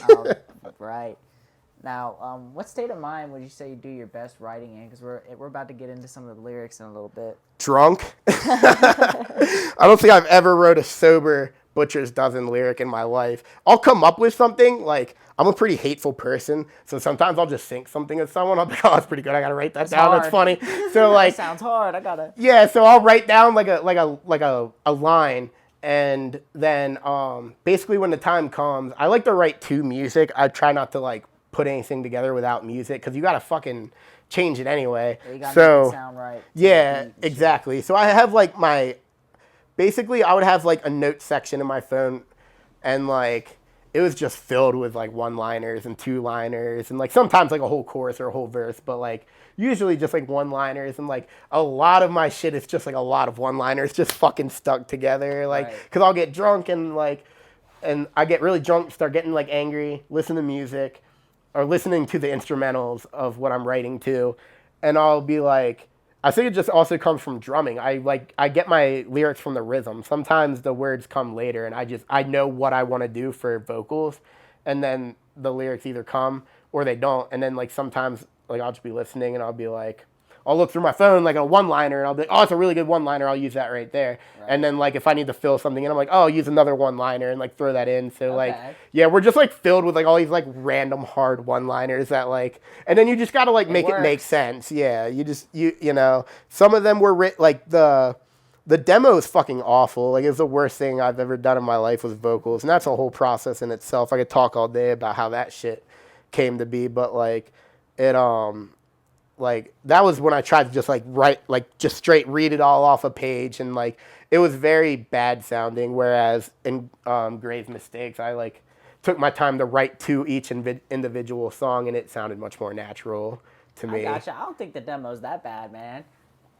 I can't stand it. I honestly there's definitely better production and shit on the other. That's all it comes down to. Like I'm not trying to like, not that I think he would like listen to this, but like I'm not trying to like knock the bro that recorded it, but like it was just recorded like so badly, and it like the vocals were just like nothing was done to it. And we recorded that within the first few weeks of being a band because we wrote those songs pretty fast, and so I was still new to doing vocals too, so I was kind of trying to figure it out, which was the hardest part.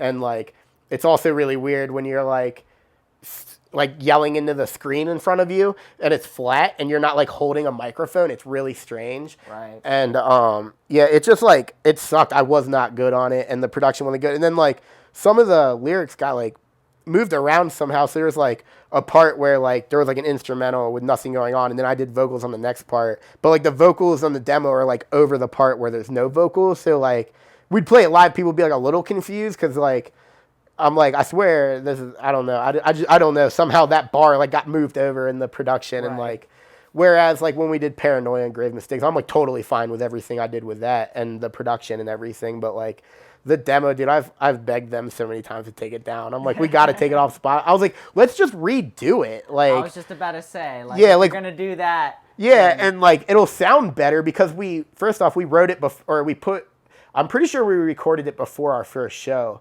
So like, and when you play shows is when you really like tune your song, because you're like, oh, this actually works a lot better when you like ring it out a little longer because it gives people time, or like people really react to this part, but they don't like this part, and then you like shorten it a little bit. And like, so when you listen to like the songs on like Grave Mistakes is a little different because we recorded that kind of late, but like the demo, all those songs are so different than the way we actually ended up playing them. So like, yeah.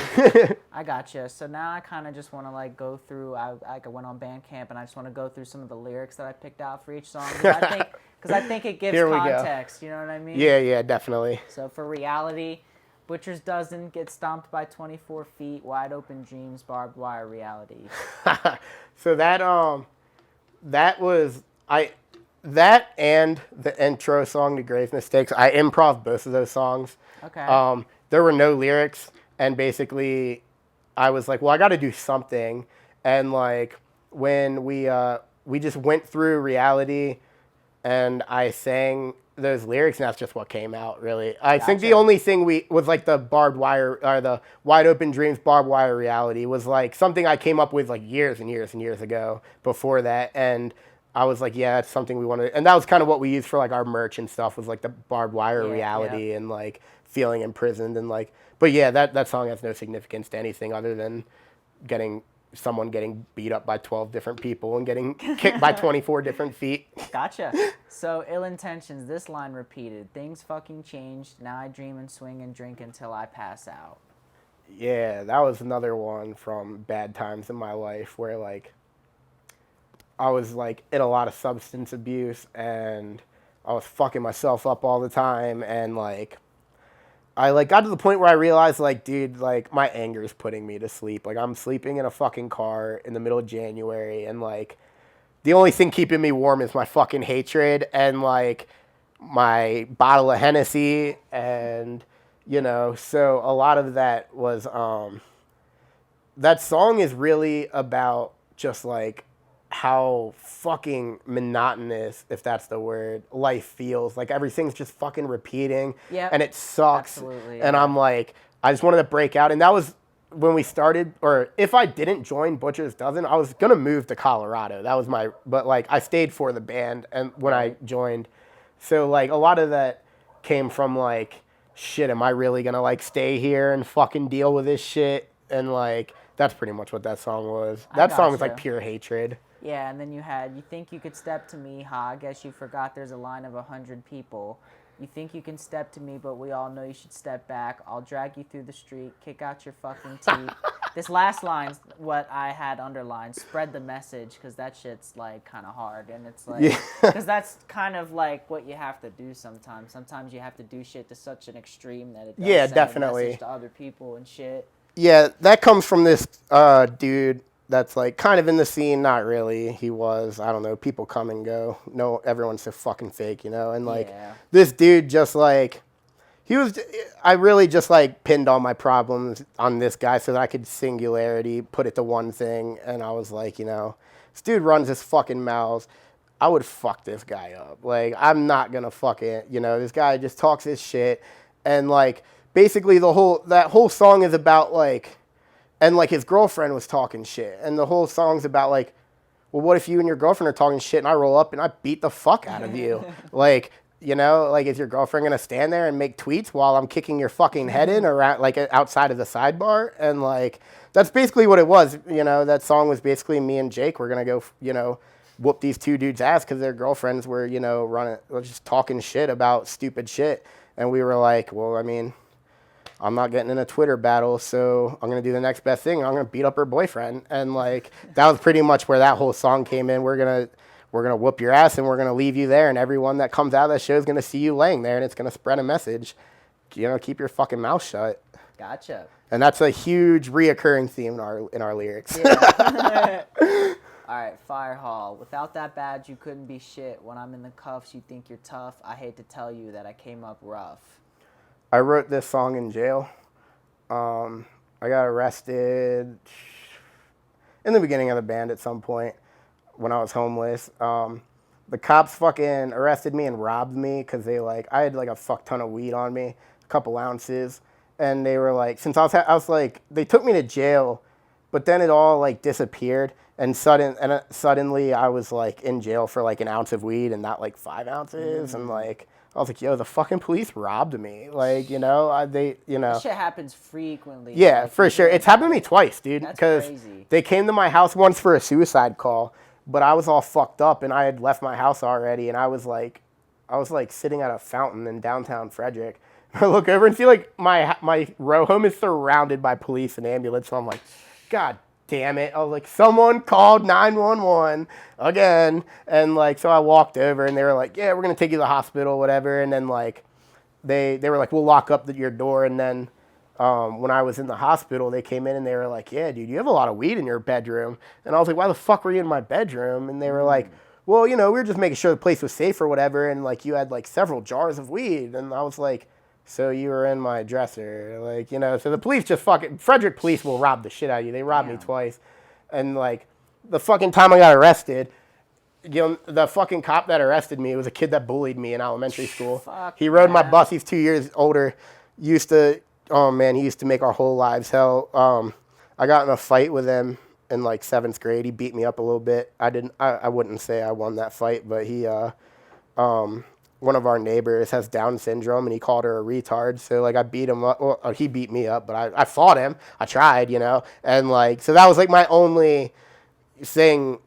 Like, that was just like, every time we would think of this guy, we'd just think of like, oh, you know, the guy that makes fun of disabled people. Right. And like, that shit sticks for sure. yeah. And like, you know, so when I saw that he was the cop that was, you know, fucking with my car, I was like, I'm going to die tonight. And yeah, so I ended up going to jail for like a bunch possession of weed and like some, you know, a bunch of bullshit. And like, so I went to jail that night and it was pretty fucking miserable. And I like wrote that whole song like pretty much in my head.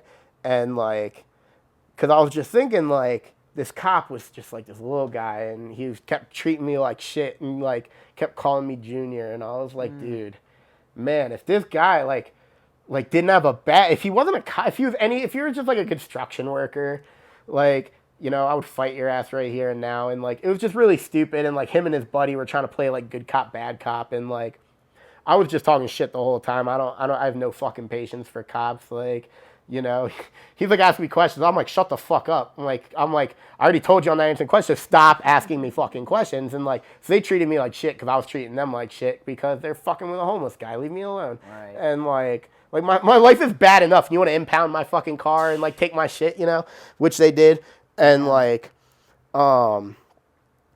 yeah, so I wrote that song in jail because I was just pissed off. Fire Hall was obviously the Mount Airy Fire Hall where we all came up, and like, I meant to ask that. Yeah. yeah, so that was that's what the song was named after, and like basically the whole song is just like, it was basically just me sitting there and like, I don't know. In jail you get a lot of like I don't know if it's like clarity, but it's like you think about like, you know, I do this, and I get away with it. And then I did this, and I didn't get away with it. And, like, look what happened kind of thing. And that's kind of how, like, Fire Hall was kind of like, you know, I grew up being kind of a dick and, like, going to shows and, like, moshing, getting in fights, being crazy with my friends and stuff.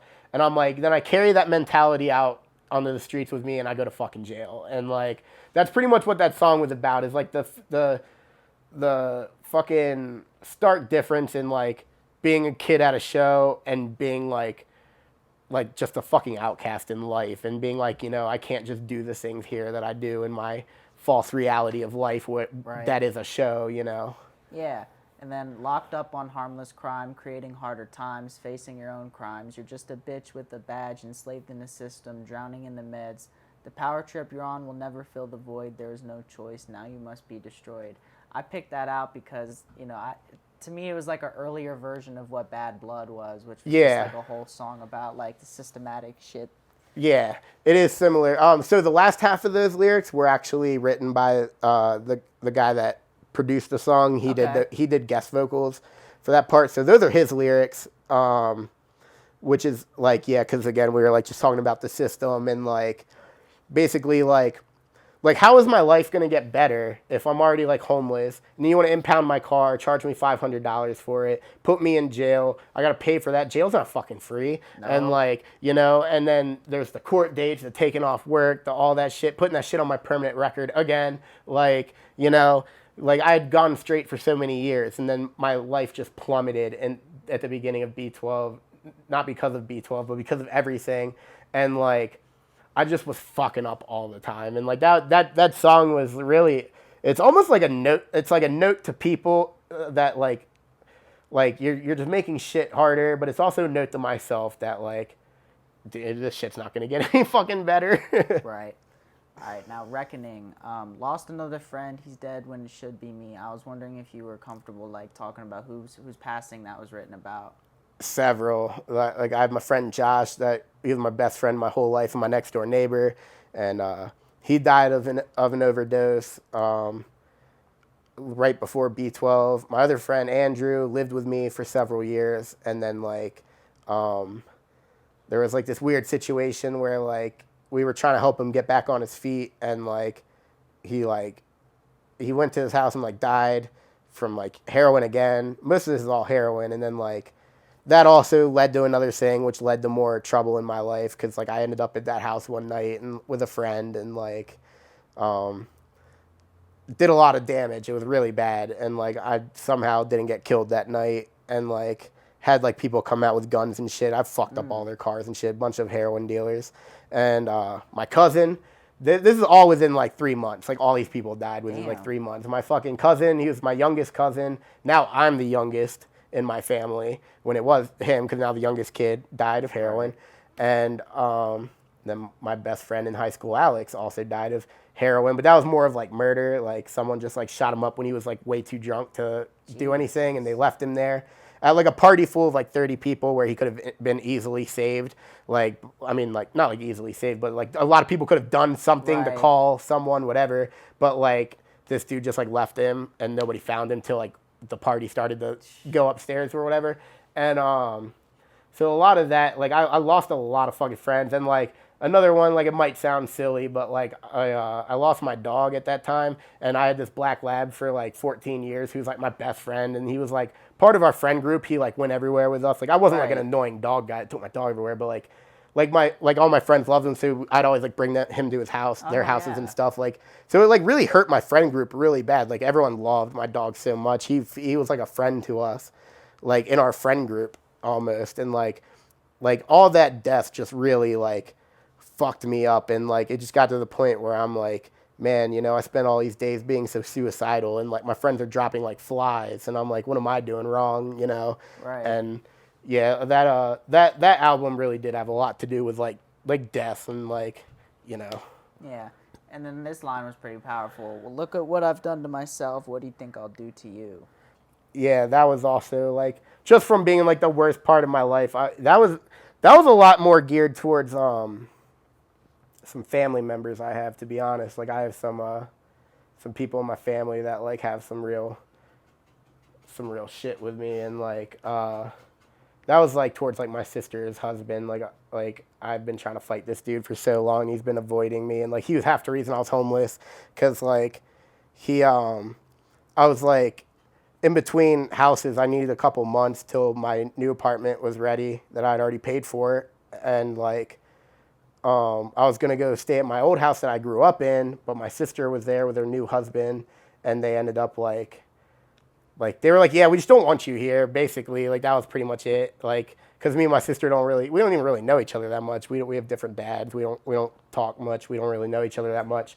But like somehow she got my like she's from like a different family in a weird way. I know it sounds kind of like harsh, but she's like she somehow got like my parents' house, like even Right. though it was really weird. I don't know. Somehow she got it, and then they told me I wasn't gonna be there because they were like, well, we've got a dog and it barks or something like that. I don't know. So like I have like a lot of pinned up anger that's still there against them and against basically everyone in my family. I hate my whole fucking family except for my grandma, and like yeah, that song is just basically like, dude, like that was especially when I was like really like cutting myself a lot and like just like taking a lot of pills to try and kill myself, and like it was just like a self expression. Like, dude, look at what I'm doing to myself. Like, and you said, what do you think I'll do if I don't even like you?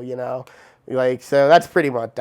It's just something I to think about, Yeah, really. that's something everybody needs to think about in life. Exactly. Like, look at who you're thinking of, making fun of, or Right. doing whatever. Like, Like you can't make my life any worse. So like you're just like, and you're like in, you're just most you're in dangerous sinking person is sand. one with nothing to lose. Exactly. That's for It's sure. like Fight Club says, like it's a very cliche movie, but the line in that movie really changed me, where he says, "Only after you lose everything, you're finally free to do anything." And like that's how I felt when I moved out here. I'm like, dude, I can do anything I fucking want. I don't know anybody. I don't have to be anywhere. Like, you know. So that's the way I see it. Nice. All right, now we're gonna get into Paranoia, the single. One wound heals, two more takes its place. Yep, that's my life in a fucking nutshell. Like you finally get one thing figured out, and then your life's all fucked up, and like especially later on in life when you're thinking about what's so fucked up in your life. And then you look back like a couple years ago to what was bothering you and you're like, man, I wish that was all I had going on now. Like, Right. you know, like back to like that really shitty breakup. Like, yeah, that was probably the worst time in my life. But I've also had some shit recently that put me in feels harder than that where I'm like, man, I would go back to that if it Yeah, just, right. you know, but yeah, the fucking pain, man. It's a cycle. Absolutely. Every step I fucking take only separates me from you fucking fakes. That was like, so when I explain these things, I don't want to act like I'm like some fucking Stanley Kubrick, like I have some metaphor behind everything or anything. Well, but honestly, like that's what writing is, man. Yeah, I mean, like there's meaning behind all this exactly, because I'm like, you know, at first I just write this shit because it's hard, but then when you ask me what it means, I can almost tell you exactly what it means, and that's weird because I never really why think I about ask, it. man. Exactly. So now that you ask about that line, I feel like it has a lot to do with just like leaving social media and like realizing that like man, there's fucking 200 people in this scene, and like I'm not gonna fucking waste my time over impressing someone because like their word has pull, you know, and shit like that. So yeah, that's just pretty much like me saying like I'm done with this shit. Like I'm not gonna like associate with you people, and like the further you are with you and your fake shit is from me, the better I feel. Right, exactly. And it's like taking the steps to get off social media and stuff Exactly. like that. The further you get from that, the better you feel. Exactly. Yeah, absolutely. What do you know about true pain? For me, this was like definitely like those silver spoon ass people. You know what I mean? Like, what do they know? You know what I mean? They complain about this minuscule shit, and they've never actually had anything broken. Exactly. And that also comes down to like, you know, everyone has mental health issues and stuff, but like we're on different levels. And like the last thing I'm gonna do is put myself on a fucking anxiety pedestal. But like when I wrote that line, the thing I think in mind is like, if you people want to like put yourself in my shoes or start talking about like, oh well, you can't say anxiety this or like depression this, like people that just like don't fucking get it. Like I'm like, you know, tell that to me when I'm sleeping in the fucking bathroom. Like tell that to me when like, you know, I'm so fucked up that like I can't even sit down and I've got to like pace my fucking, but like shit is bad. And like really only my friends see how, and my like family back in the day would see like how bad it actually gets for me. And like, now we just joke about it. Like they'll be like, oh, Kasey's being crazy. He keeps going up to the fucking window and looking out the window. Like I just have like severe issues and I don't know where they just come from. Like I had like a really shitty abusive dad. And then my mom was like, yeah, and like my mom was like extremely emotionally abusive. A lot of the lyrics in Grave Mistakes are about my mom actually, and like a lot of my issues come from my mom always being so mean to me as a kid. Like I would always dress like shit or whatever, and like, you know, maybe like a normal parent would be like, hey, you know, you should dress better. It might help you out, or like something like that. But like she would just suggest like, yeah, like maybe like you should put on something else. Yeah, like no, this bitch would just be like, you really think you're gonna get a girlfriend looking like that? And she'd just be like, no wonder you sit around here depressed all the time because you can't get a girlfriend. Like look at you, like who wears skinny jeans, you know, shit like that. And like, and then would not like it didn't really affect me much as a kid because I didn't care about anything except skateboarding. But then when I got into like my mid-20s and started realizing like how fucked up all my relationships were and stuff, I was like, man. Because like I second guessed my every fucking move because my parents always told me I was like such a like more or less like you're like an unappealing person to other people. People don't want to be around you. It was always like, well, that kid's not doing that, or like, how come you're the kid at the party that's doing this? Like all the other kids are having fun, but like you're the only one. Like I was always so singled out, and like that's where a lot of my lyrics come from, where it's like I'm just like a product of my environment, and my environment was fucked up and it was really shitty and abusive, and like I try to be better than where I came up, and sometimes I fall short and sometimes I don't. Like I'll be the first to admit sometimes I'm really abusive to my friends. Like I get really upset and like I like, you know, I'll go on a tangent and be like, you know, like I won't be like, yo, fuck you, dog, or anything like that. But like, I'll just get to the point where I'm like, do you even fucking care about me? Like, do you give a shit? Like, all you care about is this? Like, you know, I just kind of like let it out. And like, that's not the person I want to be, but it's like the person that like, I almost feel like I have to be because like, I wasn't outspoken as a kid. It wasn't until like my teenage years when I started like really fight back at my parents. I'd be like, do you understand that shit you say is not fucking okay? And like, do you understand that I go to my grandma and explain the shit you say, and like you have her in fucking tears because like you're like calling me the fucking FAG word and shit like Right. that, you know? So like that's like you can only go so far in your life when your fucking parents are calling you homosexual slurs your whole fucking life, and like Right. like how far did they really expect I was gonna get with that kind of hatred in my back pocket, you know? And like it's to the point where like when you start telling me I'm a piece of shit, you start telling me I'm gonna grow up be a piece of shit, like oh, look at you and the way you act, you'll never keep a girlfriend. Look at you and the way you act, you'll never keep a friend. Like although that's false, I've like all my friends are. I've had all the same friends forever and shit. Like my parents just tried to make me feel like shit all the time. And like then when I get into life, and then like I'll get in a relationship where like a girlfriend tries to make me feel like shit about myself all the time. It makes me think about my parents and the abuse that I endured through them, and I just like shut down. And Right. like that's been my best method of the last 5 years. Just shut down. Like get to like fucking girlfriend screaming in my ear. I say nothing, dude. I shut down, cross my arms. I don't talk for 2 days straight. I don't give a fuck. Like, Right. I've got some issues and I try to deal with them the best I can. Like I think everyone does, but that's where that fuck like all the way back to that line. That's where it comes from. Like, what do you know about true pain? When was the last time you slept in the fucking laundry room out of anxiety and depression before you came at me for something I did with anxiety and depression? Like, you know what I'm I saying? think it's a line in Bad Blood where it's like, unlike you, I don't have this safety net that Yeah, exactly. that relates to it a lot as well. Yeah, and 'Cause some that people never had any sort of thing happen to them, and then exactly. it's little minuscule shit will Yeah, set them off. and like maybe they do have anxiety, and I feel for them, but like, Right. but then just because they have this little sliver of anxiety, they think that I have a sliver of anxiety, and I have a fucking Right. brick in my back of anxiety, to the point where like, dude, I throw up all the time from anxiety. I have it so bad. Like, my friends have watched me just like have a good time and then go white and then throw up and be like, sorry, I don't know what just came over me, but I'm fucking depressed. Like, I have like some really bad issues, and I should probably, I tried to get, I have like a whole history of mental health from back when I was a kid going to therapy, but like, I do things in my own way. And unfortunately, my own way is like avoiding things. I just avoid shit. I push shit aside. And like, that was why Butch's Dozen was so good for me, because like, I said all the shit that's just going on in my head all the time. Right. Whereas if someone else, or if like nowadays, like I don't pay attention to anything. I just avoid things. Someone wants to say shit about me, I'm not even gonna say anything to you because like I just don't care anymore. And that's just me. I'm burnt out of it. Right. All right. I guess today I learned my lesson. People like you are a dime a dozen. Yep. Every day's a lesson. You fucking trust someone, and then they screenshot your shit and send it to someone else, and you don't trust them anymore. You know what? You're a dime a dozen. You went for the cooler person in the equation, and that's cool. But like, fuck you. I don't like you. And like, yeah, that's everyone, man. Dime a dozen, man. Right.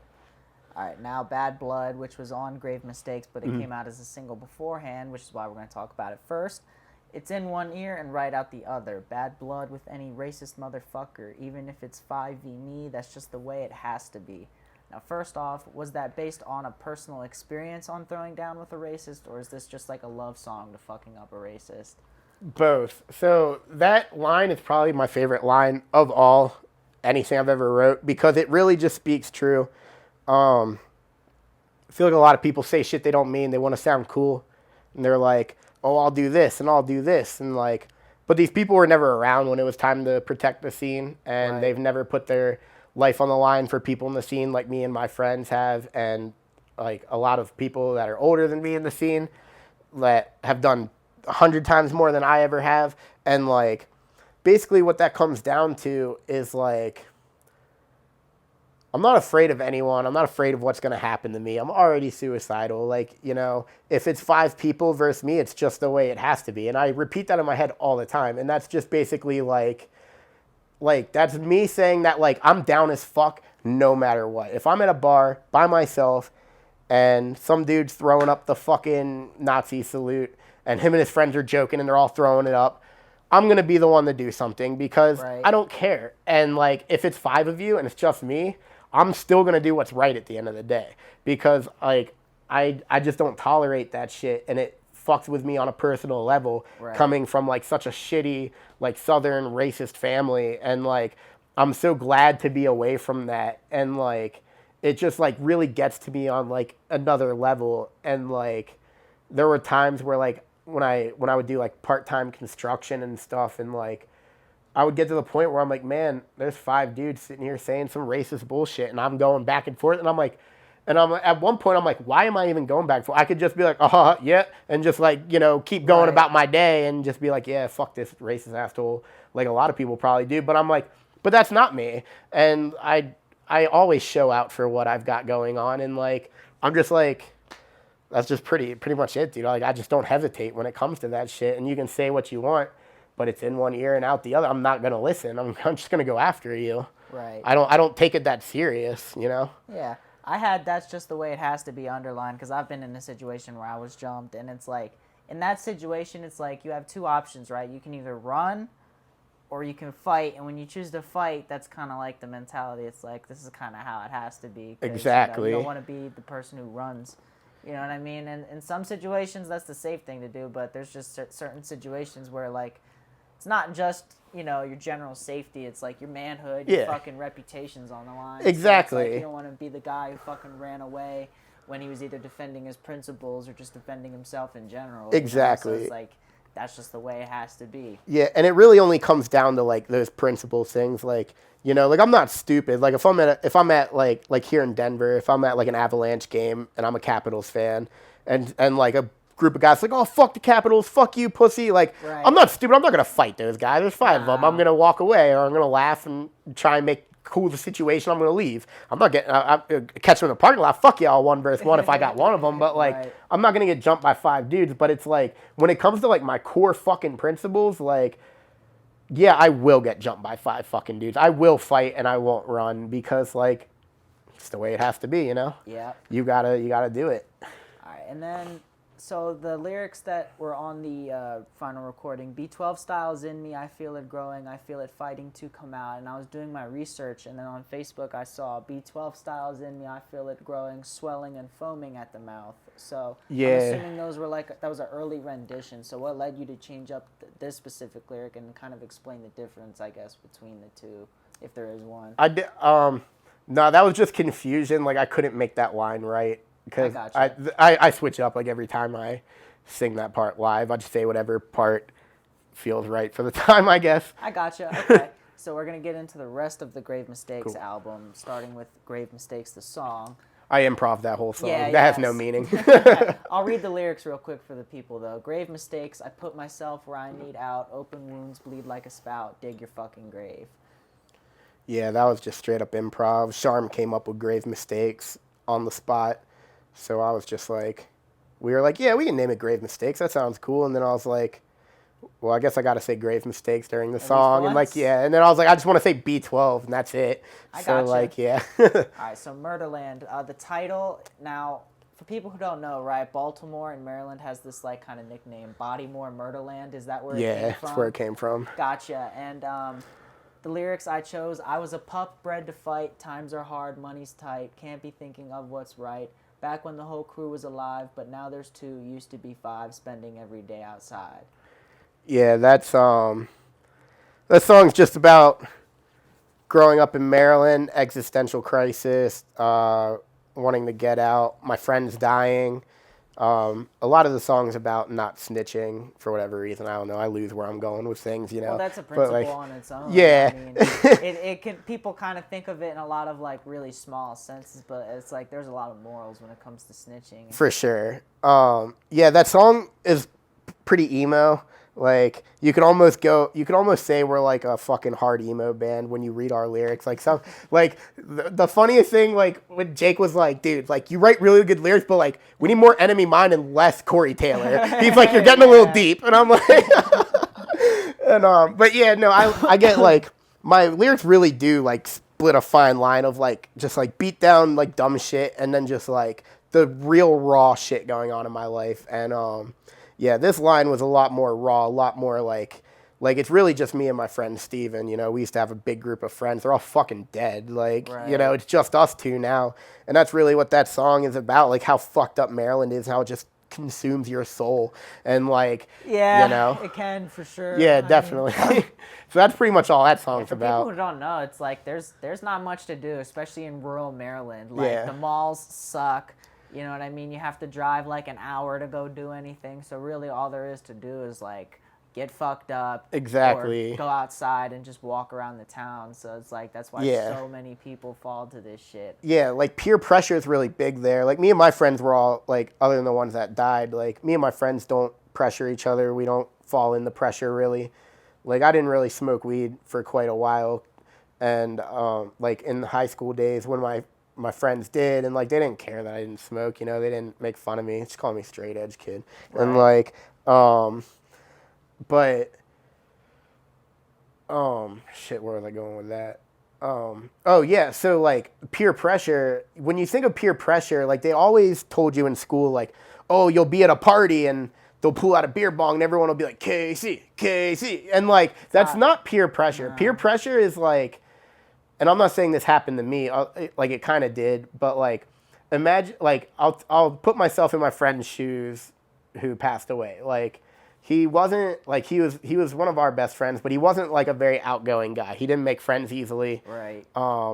He wasn't the type of dude to approach you and talk to you. Like he wasn't unfriendly. He was just kind of like, I don't know, he was kind of dumb. That's just what me and my friends say. Out of all respect, he was our best friend for fucking 22 years till he died. Like, you know, we would just be like, yeah, dude. Like people would be like, what's with your friend? Is he a dick? No, he's just kind of dumb. Like, Right. you know, he's kind of weird. But like he felt pressure to peer pressure, and this wasn't the type of pressure where it was like at a party and everyone's cheering your fucking name on. Come on, man, hit that joint, it'll be cool.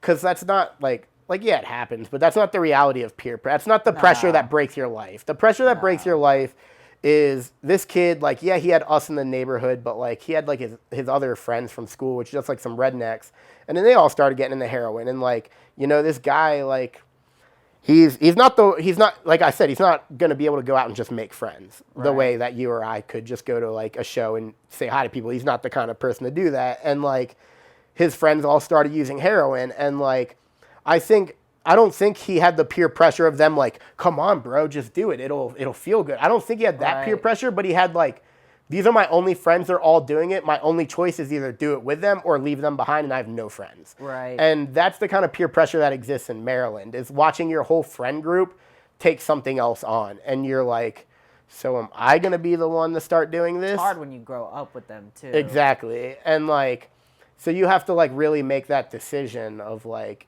you know, and like me, like when the people I knew started doing that, I just got away from it. I'm like, you know, my main core friends don't do drugs. So like the people that I'm like, that I hang out with once or twice a week that are starting to do drugs, I got to not hang out with them anymore. Cause like, you know, not that I think I would be pressured at all, but like, it's just, it's hard to watch, you know? Absolutely. And like, I don't abandon anyone, but like at the same time, like when the drugs take hold, they abandon you, and there's nothing you can do. And I've seen it so many times, and you can do anything you want, but you can't fucking stop them. Like, absolutely not unless they want to do something about it. Exactly. Yeah. All right. Force fed. At the beginning of the time, we were born in line to get slaughtered like swine. Yeah, that's another one of my favorites. That's just like, dude, we're on this earth just to get fucked with. Like basically that whole song's pretty like anti-religion, pretty anti-family. The whole thing is about like being the black sheep of a family. Are you really in the family? And like, just because you're born on this earth, are you really like a product of like, do you really have to adhere to the rules of like the God that someone else came up with? Like, you know, that song is a lot. Like, I would metaphorically say that song is about just being in like fucking limbo, like no religion, no love, no anything, just being angry and just being like, yeah, we are here to fucking suffer. Yeah, you had, and you know that I blame my mother for not killing me in her womb. What can you expect from my life? I was born in this fucking tomb. I'll tie my noose from the highest branch of my family tree. Yeah, like you said, anti-family. Yeah, that's just me hating my fucking family, hating my mom especially, and like, it was just like, I was trying to think of like the worst way I could put it, and I was like, what if I just say like, I hate my mom for not aborting me, and like, yeah, that's what I came up with. I'm like, it's true, and like, You know, like I have a terrible relationship with my parents. So I want to fight my dad so bad, and like I just got in an argument with my dad the other day about shit because like I feel like I just exist for no reason, and my parents like, you know, fucking, they just my parents were like high school hookup, like you Right. know, they just weren't legit at all. I've never seen true love in my house once in my life, and like I like I like told my dad the other day, I was like cussing him out. We're cussing each other out. We hate each other, and I was like, you act like that's my problem because you decided to nut in a chick one time, and that's what Right. I said to my dad. I was like, dude, don't fucking. You're the one that like. I was like, you know, you're the one that wanted to nut in her after a party, and now here I Right. am, and I hate my fucking life, and I hate you, and like, you know, so yeah, no, that whole song's about how much I hate my fucking parents. Yeah, and I brought this up when I did my podcast with Jake, right? Those lyrics remind me a lot of the album cover because the album cover has that baby that's kind Yeah, of in this, like, I guess it looked like mechanical womb or whatever. yeah, like just almost like manufactured into it, like because it's like the graveyard and stuff. So it's almost like you're just manufactured into death. Right. All right. This is something that was in my research that I saw. This is just coming from you. You said you didn't have anyone behind me in your family. They all but abandoned you many years ago. You don't have any type of support, and that's the kind of stuff that keeps you moving and really Yeah, drives you. yeah, that's like it's weird, but I've just become like a shell of a human. You know, like it's just it really gets to the point where you start thinking about like, God damn, I'm like in like again, like I'm in limbo. Like I feel like I'm floating in fucking space and time, you know. It's just marinating in my anger and like I have no one like no one's gonna listen, no one's gonna care. And like I can't just do anything and I'm like, man, you know, there's probably so many people that like when I got away, like this was a really risky move for me to come out here. Whereas I feel like other people could be like, Mom and Dad, I really hate my life and I want to, you know, fix shit. Can I have some money? Can you help me fix me up with an apartment? Like I had to do all this shit myself. I had to get the U-Haul, everything, move all this shit out to Colorado, like, because I don't talk to my parents, so they had no anything, and I don't I don't even know if they knew I moved here until a couple months later, and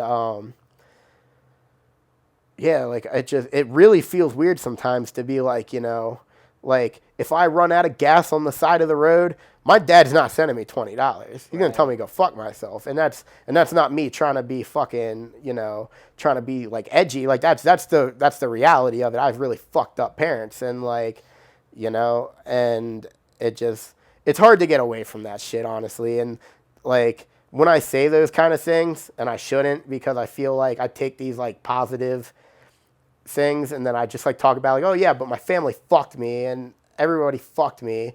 But like, I don't know. I feel like it's just something that like has to be out there where it's like I'm on a different fucking plane. Like I am in a plane of misery and I have nothing there to help me and like, you know, I just is what it is, you know. I eat Christmas dinner alone, Thanksgiving alone. That's the way I prefer it. I hate my family, but like other people don't know that, and that just comes back to like, what do they know about true pain, you know? Yeah, and you said that's what makes you stand out is the struggle you've been through. Exactly. It just puts like an edge to it, you know. Like you see me like shooting wedding videography with my secondhand equipment, and you're like, damn, you know that guy's parents didn't fucking help him out with a career, you know. Like you go see like a photographer, and they're like, yeah, my parents really helped me out, got me this $4,000 camera so I could start my career, and I'm like, oh, that's cool, like, you know. And I'm not talking down on those people. I envy it, if anything. Right. Like I'm not the kind of person like, oh, you fucking golden spoon, but like at the same time I am. But at the same time I'm like, I wish that was me, you know. Yeah, It no all comes doubt. from jealousy. No doubt. Now, Clouds of Misery is the last song we're going to talk about. Warriors were meant to live a life alone, every friend, every family a liability. Yeah, that's pretty much what I said was the last thing. Like pretty much, you know, the less people I have to worry about, the better. Like the less people I like I said was I'm pretty troubled. I have some issues, and like the less people I can hurt, the better. Like, you know, like I just try and keep my problems away from people because my problems just fucking consume everyone around me. So I Right. really try to just I live a life alone, you know. I gotcha. And then when life springs at you like a switchblade, just sever your own ties, tear it up, rip out the cord from inside. Yeah, I was watching a lot of David Cronenberg films, and I was like, I just started thinking like metaphorically, what if I could just like yank this fucking wire out of me and like I just like shut down, my body just shuts down and there's nothing left of me, and like just what if like everything you have tied down, what if you rip out that switchblade and cut it off, like cut those fucking ties, watch it flutter back to the earth. Yeah. I guess we'll go What over time some. is it? Oh, it's only 4. Yeah, we're good. Okay, It's so only we got 5. some notable B12 shows. So like, what was the first B12 show like for you? You can even go as far back as the first show you ever played. Like, how did it feel going into these first shows, and how do you look back on them now? Man, I can't even describe. Like, so my first band when I was a drummer, all I felt was nervousness all the time. Like, when I knew I had a show the next day or that day, I was just so fucking nervous. What's gonna go wrong? Am my drum's gonna break? Am I gonna forget the song? Like, you're much more relaxed as a singer because like you can always just stop singing and you can't just like stop drumming. But like if I forget the words, I can just stop or I can say whatever I want, but get the fuck up. So like I never really was way too nervous with B12 other than like the first few shows, which was really cool. And like, I mean, I'd still get nervous because if you don't get nervous, you don't love it. But Yeah. like, I wasn't like, oh man, I'm gonna fuck up. Like, I was just ready to have fun. And the first show it felt so good to be on stage after so many years. I think the last time I was on stage for that, I played bass in like a stoner hardcore band called Spleef. That was kind of a joke. And we made like a EP that was 4 minutes and 20 seconds long. It was just all about smoking weed and like fuck the police. Okay. And like we played like a little house show at our friend's mansion and like so it'd been years and like dude, I was fucking stoked to be on stage. God damn, it felt good. And our first show was a sold out show. It was like Queensway, Year of the Knife, Sanction, Deep Rest, yeah. And that was fucking cool, man. That shit was sold out, but like people were still moshing really hard. People were like getting their faces busted. A lot of blood during our set was great. And then like the place was so packed that like after we played, I went out the door of the sidebar so I could breathe. And for the rest of the night, I never once made it back to the downstairs area. Like I couldn't even get close. It was so packed. That show was fucking cool. And then I think our second show was with No Zodiac at a fire hall. And that was cool. I gave them some weed and they, shouted me out for a Sepultura cover. And that was cool. More bands need to start covering Sepultura and less Hatebreed. Nothing wrong with Hatebreed, but learn some Sepultura songs. What else was there for notable? The best show was the True Blue show we played with Stout and Brace War in Queensway. That show was just incredible. That was probably one of the best I've ever felt because, like, in the group chat, Jake was like, do you guys all have this day off? Because we're going to play this. They want to play this show at this venue, first show ever there. And, like, it's supposed to be really cool, but I don't know who's playing. And we were like, oh, well, these guys, we really like them and we really want to, we want to jump on this show no matter what it is. So we were like, it's pretty much a yes no matter what. And then he was like, holy fuck, it's Stout and Brace War. And we were like, oh my God. And like, that changed everything. That was fucking sick. That was a really dope show. And that just put us on like a different, like after that, we stopped playing like, That's the flyer right there, right? yeah. That was the hand drawn one from someone. Someone hand drew those. I don't remember who. Damn. They're cool. The other fucking flyer was cool as shit too. But yeah, that show kind of changed the shows we played. We stopped playing like, I mean, we still played like the hardcore and metalcore shows and stuff, but after that, we really wanted to play more like crew oriented shows and like festivals that had like bands that like dangerous bands. That's what we wanted to be with that. And like, especially like, I don't know.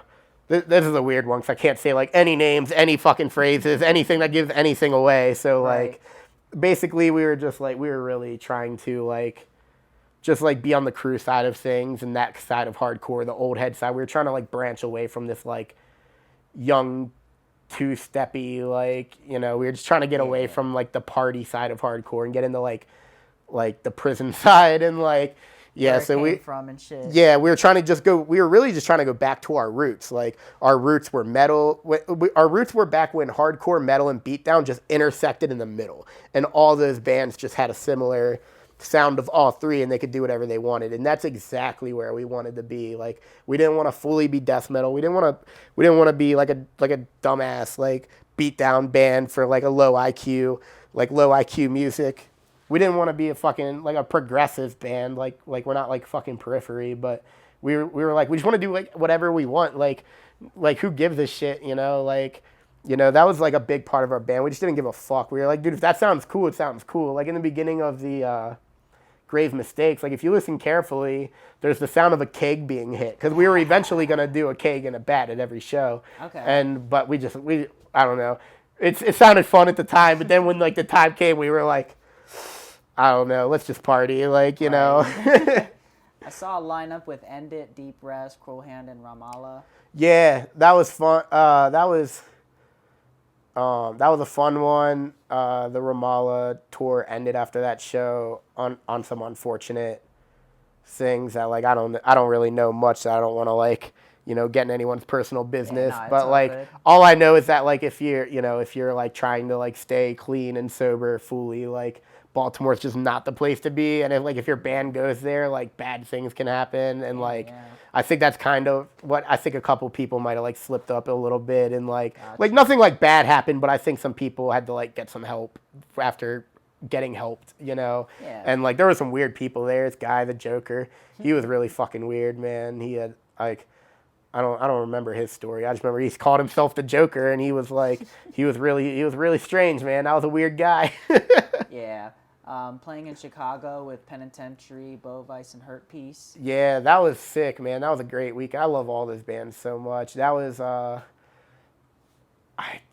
don't want to say this if it's not true, but I want to say that may have been the last Penitentiary show before their drummer died. Yeah. Unless they kept going on tour, because I think that was our last day of tour, but they're much bigger than us. They may have kept going Right. and played more shows, but like once we got home from that Chicago tour, COVID was like full blown. Like we went back to work for like 1 week and then quarantine happened. So like, Right. because I remember we were talking about it driving through Chicago because we were like, we didn't really know what COVID was yet. And we were like, apparently Chicago's all fucked up. There's like a fucking disease here. And like, so yeah, we went to that show. That show was badass. Bovice is fucking, they're awesome, man. They were cool as fuck, man. They're the coolest guys. And Penitentiary is fucking awesome. Their singer Mason sang on one of our songs, Cloud of Misery. Yeah, their drummer passed away. I want to say at some point. I can't remember I think it was like sometime during COVID. I feel bad for not like fully remembering, Yeah. But like life comes at you fast, and. Yeah. So like, yeah, I have this video of us playing in Chicago, and when Penitentiary was playing, I sat behind him and filmed him like from behind him playing the whole song on drums. So I have like this video of him playing before he died, which is like, That's nice. very special to me. And like Penitentiary also like, they took us on tour and like, it's like they brought us with them. They could have took any band they wanted. And like it was really cool that they brought us in Bovice, and like it was really sad when the drummer passed away, man. He was such a nice Absolutely. guy, and like Penitentiary is such a cool band, and like there's this kid, Pat in, I think I always see him in Pittsburgh. I guess he lives there, and he's a drummer, and like after Penitentiary played with us at Preserving Hardcore, when they were done, this kid Pat, he's pretty young. It's not like a kid. He's probably like, I don't know. I don't want to insult the kid. I'll give him like 19, 20 maybe now. Right. But like at the time, I feel like he was probably like 17, and he was like, yo, like I love this fucking song with you guys. Can I play it? And like the drummer let him play his drums. Like this is after the show, like a couple minutes after they ended. Right. And everyone just stood there and like watched like the guitarist play one of their songs with this kid Patrick and let him play drums, and like I just thought that was like really fucking cool, to yeah. like, because they're not from Pittsburgh, they just like let some Pittsburgh kid play his drums and like play along the guitar, and like it was really cool. And then that kid, I think he drums for No Good Deed now, or he filled in, one of the two, or I might be mistaken. Again, I don't use social media. I just like pick stuff up from Jake and Charm, and that's it. All right, talk about getting filmed at the Raven Inn by Hate56 and then getting up on his channel. Oh yeah, that was cool. He filmed us 3 or 4 times. Unfortunately, like 2 of the shows he were at were like bust. They were just like nobody showed up. Right. Which kind of sucked. But like the Suffer Through, was it Suffer Through's release or Heaven Die? I don't know. They both played.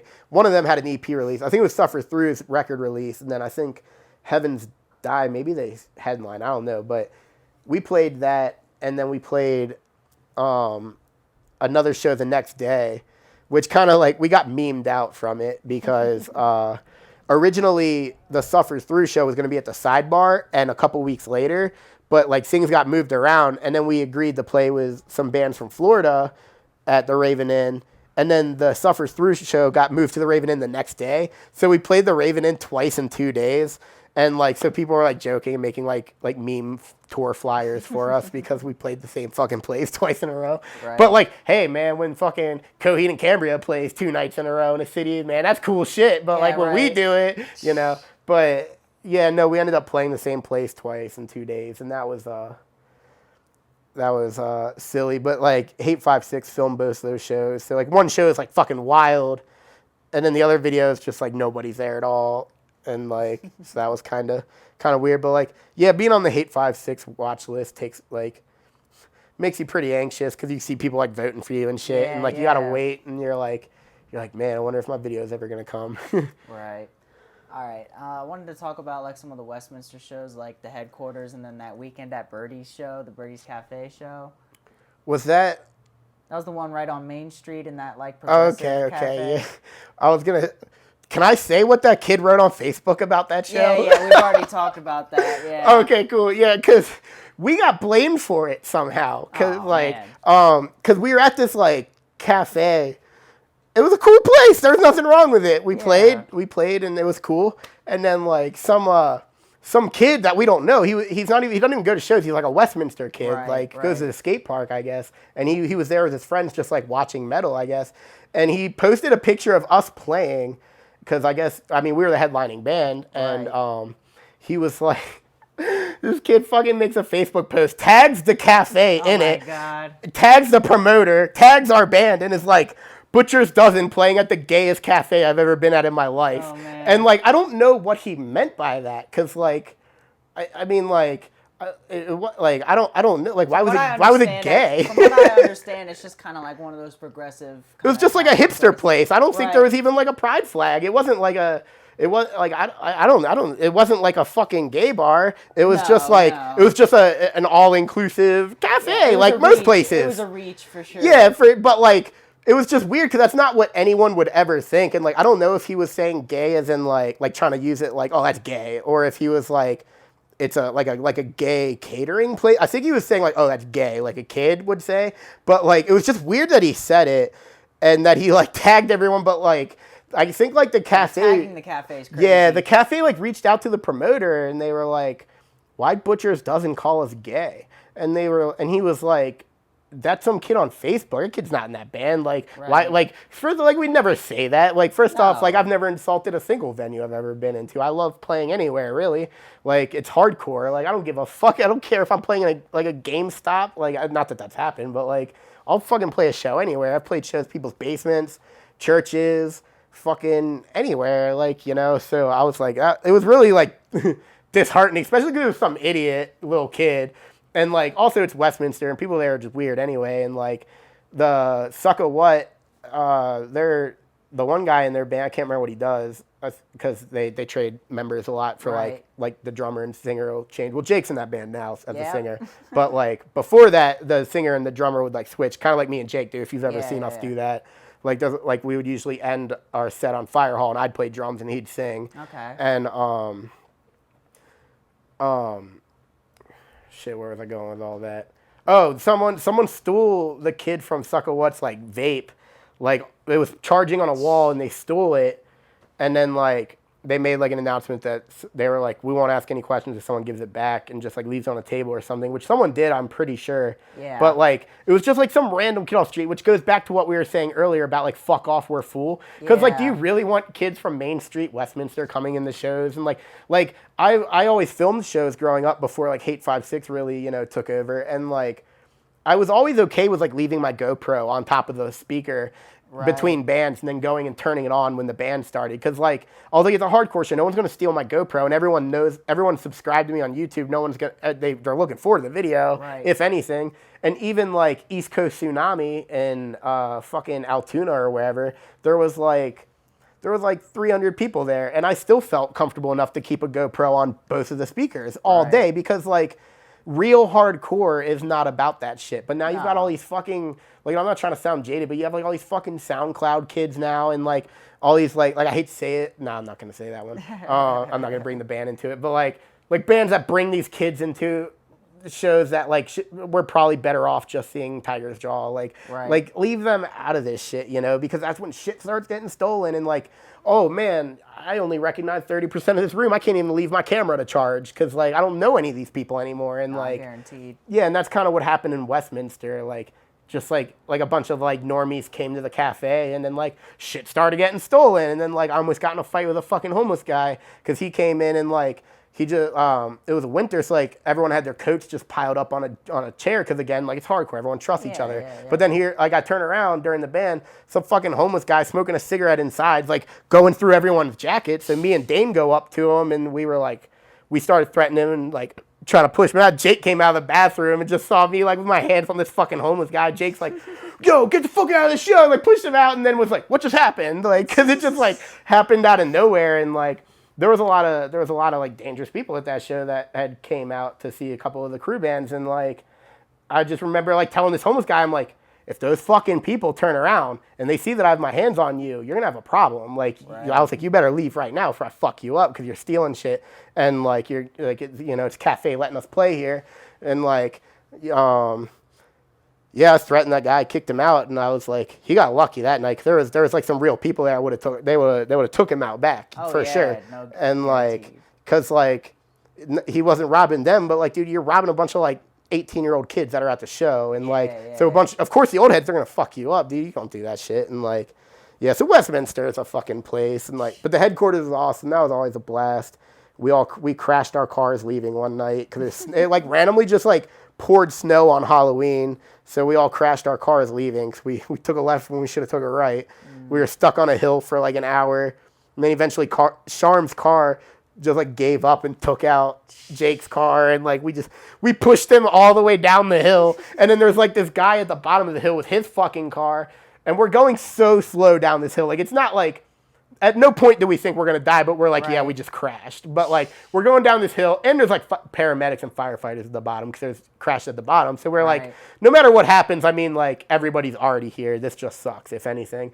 And we're literally like coming up on this dude's car. He's standing in front, and he's like, no, like waving his hands. And I like, since we're going so slow at the time to like put down Sean's window, I was like, move, you fucking moron. Because he's standing, what are you going to do? Stop two cars from hitting your car? Like, move, get out of the way. Like, and we ended up, I can't remember if we just missed his car or if we like maybe tapped him into the ditch. But like, I just remember like having the time to roll down the window and be like, move, moron. Like, fucking, what are you going to get killed over your fucking 97 Honda Accord? Like, you know what I'm saying? And like, I'm on the phone with Jake the whole time. I'm on speakerphone and I'm like, oh, we're slipping. Oh, we just hit you. And I could hear him and Caroline like, oh, God damn it. We're like pushing them down the hill while we're on speakerphone.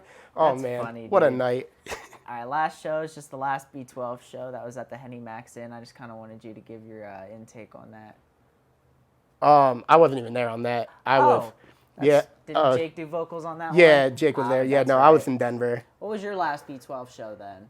I want to say either Chicago or Pittsburgh when we were on tour. I'm pretty sure we came back from tour and like the country was shut down.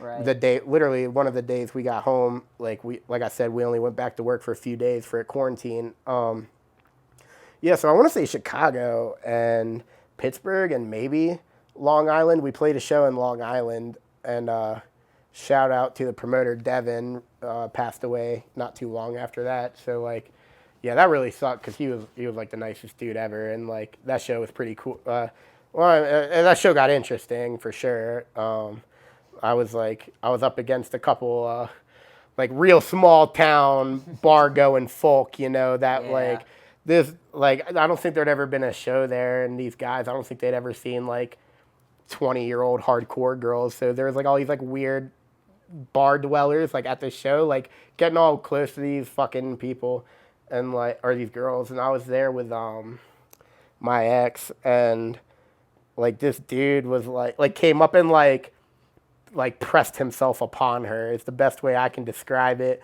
And like this dude was like 3 times my size, big old fucking hockey guy wearing his hockey jersey, but like I shoved him and was like I was back the fuck up, and like all my band was outside smoking, and I like looked left and right, and I was like, man, I'm alone in this room with this big fucking guy that I just decided to put my hands on. And like I started yelling at him. Then this I want to say it was a singer of oh fuck, what band was it? I'm not even gonna say it because I'll just butcher it. Because I feel like I'm mixing 2 bands up right now. But like this dude, he came over, and like that's when I thought I was getting jumped. But then he was like yelling at the other guy because I guess that guy did something to like his wife earlier, and like yeah. So this guy had like me and a bunch of dudes just like circling him. We're like, this might be your bar you come to every day, but we're gonna fuck you up, like, and then, but it ended up going outside, and like a couple people, I guess, like made him leave, but we were just there, and I like apologized to the promoter. I'm like, I swear we don't do this on purpose, but like we have a really bad reputation of like just getting in fights at out of town shows, but it's never like the home crowd. It's always just some weirdo at a show. Like I said, like you let these random people in, and you put these random bands together, and like random people come, and then fights happen, and like it happened at the VFW. Like, oh man, the VFW. I don't think we're ever allowed to play at the Fort Royal, or not Front Royal. Where is that place? Fucking Falls Church, Virginia. Yeah. I don't think we're allowed in that town ever again, dude. We have we have fought so many people in that town over stupid shit and like weird confrontations with Army veterans. Like, yeah, it's a VFW. That's a no-go for us anymore. I don't think we're allowed there anymore. I gotcha. So, what was your favorite venue or spot to attend and play shows when you lived in Maryland? I love the Raven Inn. I'm going to go on record and say all that bullshit involved with shutting that venue down was fucking stupid, and a bunch of weak-ass fucking people got their feelings hurt and ruined the best venue we had in Maryland. We went years with no venue, and we finally had a place where we could book any show we wanted, drink as much as we wanted for fucking goddamn near for free. They had food. There's food next door. Right. It had its own parking lot. There was no fucking street parking, no walking 6 blocks to the venue. And then people want to get their fucking feelings hurt and start trying to get fucking likes on Twitter and talking shit about fucking people that do everything for them and everything for the scene. So yeah, fuck everyone involved with that whole Raven Inn thing. That was stupid. You have to be a real piece of shit to fucking ruin a good venue that people enjoy because you're fucking offended. Get the fuck out of here. That is stupid. And then like, oh, well, now we don't have shows, so now we're gonna, they started going to like the Sparta Inn and stuff, which is cool and all, but like, now we're fucking stuffed in next to a bar because we couldn't just have this whole room because Mr. Cool Guy wants to get fucking 500 likes on his Facebook post. Yeah. And you ruined it for everybody and fucking shut shit down, put us back 2 years behind. That's stupid. But other than the Raven Inn, which was a lot of fun, I love the Sidebar. Sidebar is always a blast. I love everyone that works there. People that run it are awesome. VFW was fun. Fucking Preserving Hardcore is awesome. Playing in East Brunswick was awesome. Felt like I was in Tony Hawk's Underground. Yeah, we played some pretty cool places. Cool. Now we're gonna step away from the music and stuff like that. I wanted to briefly talk about skating because that's something that you're into. Yeah. What age did you get into skating? My whole life, and I don't say that to try and sound cool. I just mean yeah, every kid had a skateboard when they were 6, but I like wanted the ollie, you know. Yeah. So yeah. like, Do you remember what your first good board setup was and like where Hell you got yeah. it from? yeah, I got World Industries from Sports Authority.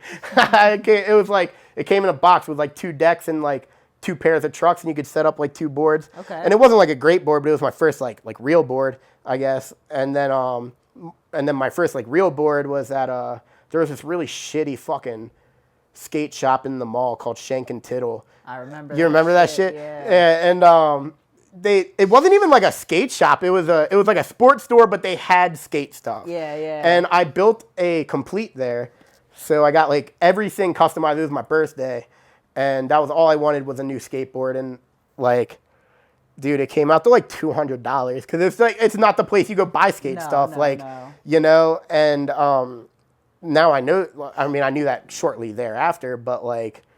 Yeah, my parents fucking pissed. But I got a girl skateboard. It was a Guy Mariano deck. It was fucking sick. And then, yeah, I had girl boards for like, I loved girl boards. And I just started skating flip, and I started skating Baker. And then I was on reel for a really long time. Really, really long time. Then crooked for a really long time. And then just pit crew from ever. I don't think I've had a board other than pit crew in a really long time. Gotcha. Which is in Bart Skate Shop now. Yeah. What's your favorite skate shops in Maryland and also Colorado? Embark Skate Shop Shout in out. Frederick. That's where I got my first board. Yeah, fucking that's used to be Pit Crew. Pit Crew was pretty much everything. And then they used to have this place called Deja Vu that like started as a skate shop, and then it moved into like a skate shop and women's clothing. And now it's like still there in Mount Airy, but they just only do women's clothing. There's no skate shop anymore. But like back in the day, it was like a legit skate shop with like young punks working there, like all my friends. And you would go there and like shoot the shit with like people that actually skated. But then that went away. As far as Colorado, I haven't really been to many skate shops. I've been to several skate parks, but I haven't really been to any skate shops just because I haven't been skating as much as I want to. I gotcha. Now, I remember seeing posts like back in the day. What was it like working at the Woodward Skate Camp and getting to work with the youth and stuff like that? That was probably the greatest week of my life. It was also really cool because we like set up like a little tour during it. So like when I got back to Civilization and all my texts loaded, I saw that we had like all these out of town shows, and like that was so fucking cool because I'm like on the highway and I'm like, oh shit, like we're playing in New York and fucking Chicago, and like that was really cool. But no, Woodward's fucking great. I went there as a kid. I went there once as a kid on a scholarship. I got to go for free. Nice. So I was broke as fuck. My juvie, when I got juvie, they wrote a letter and got me in for free. So that was cool. But yeah, working there was like 10 times better because you just do whatever you want. And like, you have like a schedule of like different shifts you work at this park, but like all you're doing is just like chilling. Like I had my speakers, I was like blasting fucking music, and like you just like hang out at a skate park and hope no one breaks any bones. And if they do, you deal with that. Did some kid get injured when you were there? Yeah, a kid broke his wrist right in front of me. Well, not right in front of me. It was weird. I saw a kid break his wrist a couple days earlier, but it wasn't like my kid. This one was my kid. I was standing there talking to someone, and some kid like frantically taps me on the back, and like I'll never forget it because like the way he said it was because he was like in shock, you know. Right. And he was like, "Sir, I broke my wrist." And I remember my first thing was I was like, "Don't call me sir." And then I was like, "Let me see."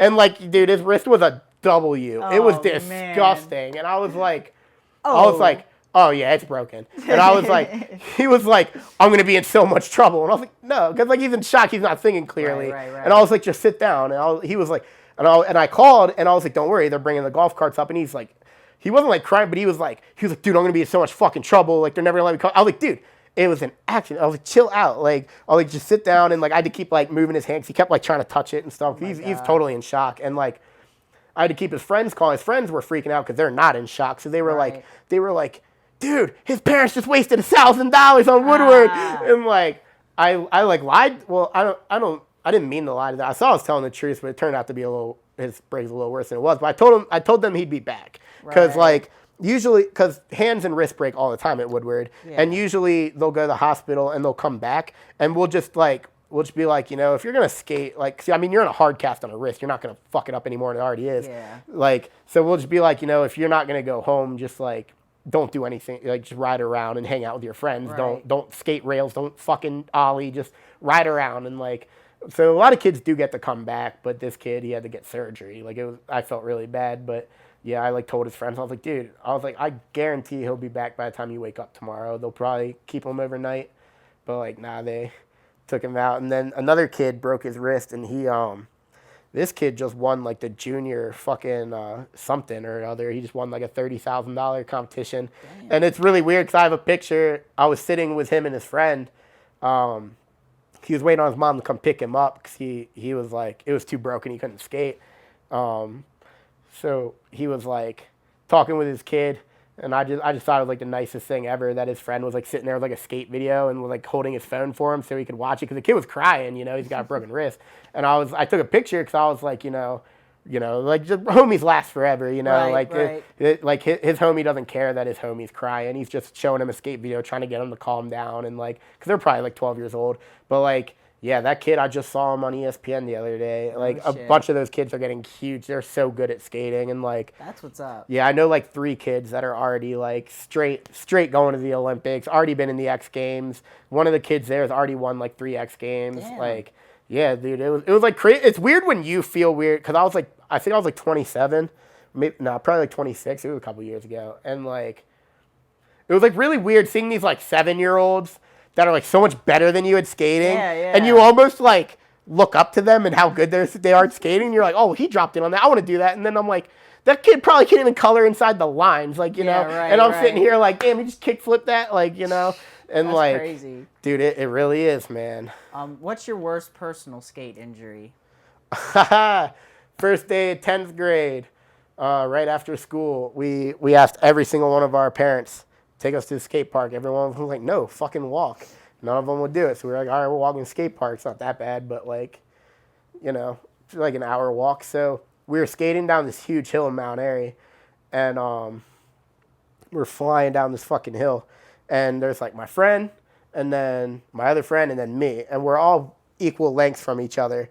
And we're like bombing this hill, and at the bottom of the hill is an intersection, which already is like, what were we fucking thinking? But we bomb this hill every day. We don't care. And so we're flying down this hill, and it's a really big hill. It's like one of the few times that I actually did the whole hill, because like usually you just kind of take it easy the first half because there's an intersection at the bottom. It's not a good idea. And so we're flying down, and there's a guy waiting to turn at the intersection. And he lets my friend go. He lets my other friend go. And I don't know if he like thought he had enough time, or if he like just didn't see me at all because he was pretty old. But he made the turn and hit me right at the intersection, and I flew. Like, I'm talking like easily 50 feet. Like, flew. And like, I mean, I don't remember it. I was in slow motion the whole time, thinking to myself, damn, bro, you went and did it and got yourself killed. Those were like the exact words in my head to myself, and everything was all in slow motion. But all the people around at the cars, because fuck ton of people saw it, the school bus even saw it, a lot of people saw it, and they said that I like flew and did like 2 somersaults in the air before I landed on like the other side of the road. And dude, it split my leg in like 3 pieces. Like, my leg was so broken, and but I was in shock, so I got up and like tried to walk away, and some like plumber ran and like tackled me almost, and I was like freaking out because I was all in shock. And I'm like, yo, get the fuck off me, you fucking redneck. And this guy's like, he's like, bro, your fucking leg is crooked. And I like went to look down, and he grabbed my face, and he was like, don't look down. He was like, you look down, you're gonna pass out, I promise you that. And I was like, it's that bad, huh? And he goes, oh, it's that bad. And I was like, fuck. And like, my friends are all the way down the hill, so they don't know anything of it. They're like waiting for me, and eventually, like 10 minutes later, they start making their way up the hill because they're like, where is he? And everyone's like, yo, your friend just got hit by a car, and like, I was in the hospital for like 2 days, almost 2 days, because mainly just because they're fucking slow. It's not like anything was really wrong with me. It was just really slow, and then they just put on like a cast, and I had a cast for a while, but then like the way it was broken was really weird. I could use my legs in some ways. I just couldn't like bend it. So like one day I started skating. It was one of those wraparound casts, like not like a hard cast, and it was just like something that kept my knee together, I guess. And I like took it off and started skating, and like I landed a tray flip, and my friends were all pissed at me, and they were like, "Dude, put your fucking cast back on." They're like, "You're gonna fuck yourself up, and you're gonna look stupid." But like I landed a tray flip, and that's something I'll never forget. Was landing a tray flip with like a semi broken leg, like a few Damn. weeks before I got the cast off. But no, I kept skating like an idiot. Then I went to a show, and Suffocate with a K played, and they're a hard as fuck band, and it was like my like fourth or fifth show ever, and so I'm just standing where I shouldn't be, like right on the edge of the pit, and I got kicked square in the face, and I like fell over the fucking monitor with my broken leg, and the guitarist like stopped playing and like helped me up and like moved me to the side, and then like 3 weeks later I went and they were like gonna see if I could go without putting that cast on every morning, and they were like, "What'd you do to your leg? Like it's all fucked up." They were like, "Have you been God. skating?" And I was like, "I was just moshing." And yeah, so that shit took forever to heal. It fucked me up. But like, yeah, that was definitely my worst skateboarding thing. I've been pretty fortunate. Like I've never really gotten way too fucked up skating. Right. Like I've seen my friends get really fucked up, but like, other than that, which I mean, I guess it's kind of weird to say breaking your leg and hit by a car is not really fucked up, but like, Could be worse. yeah, I mean, I've seen my friends like lose the skin off their back, like Ooh. and shit like that. Like my homie Dan couldn't sleep on his back for like 3 weeks because he ate so much shit going down this hill, and like he was going so fast he couldn't like do anything but just keep landing on his back, and I was man. behind him, and I was going so fast I couldn't stop, and like I had to bomb the whole hill, and and it goes around a turn, so he was out of sight after a few seconds. I remember like getting to a point where I was finally going not so fast I could jump off and still eat shit, because I was like, I'm pretty sure my friend broke his fucking neck, and like me and my friend like sprinted up this huge steep hill because we were like pretty sure we were gonna find him like something fucked up, but like nah, he was just a bloody ass mess, but he was fine. Damn. All right, I want to get into cooking a little bit because I know that was also a passion for you. When and like where did you begin to learn how to cook both like simple dishes, and then like how did you get into taking it a little more serious? I worked at a place called Mom's Pizza, which is weirdly enough the same place that big ass pop punk band The Wonder Years started, or not The Wonder Years, Man Overboard started at that place somehow. There's a video of it on YouTube explaining it. I don't know, but like I worked there, and I was a delivery driver, and the cooks were kind of slow. They weren't like slow, but you know we'd start getting our ass beat, and like I just started making my own food because I was like, y'all are fucking with my tips, and like Right. so I mean it would get to the point where like if there was like a cold cut or like a salad, I'm like, I don't have to cook anything to do that. I don't have to be in anybody's way. So I started like always making my own like appetizers and stuff for my pizza, so that way the pizza comes out of the oven, I just fucking go. I don't have to sit there and wait for the cook to get past 20 cheesesteaks to get to my cheesesteak. Right. So I just started doing that, cooking for myself, and then eventually they were like, we'll pay you to do cooking a couple of times a week, and I started doing that. And then I went to a place in Mount Airy that Dan got me a job at. I was there for a while. Then I got fired from there because I just like wasn't a good cook. And then that kind of made me want to be like a really good cook. So then I went to like a couple different places with a couple different friends that worked at different restaurants, started cooking different places, and like I took off like really quick. Like I don't know, I went to this place, BJ's, sucks ass, but I had no cooking experience other than that place, and I was like, but I want to do saute, like I want to do like real chef shit.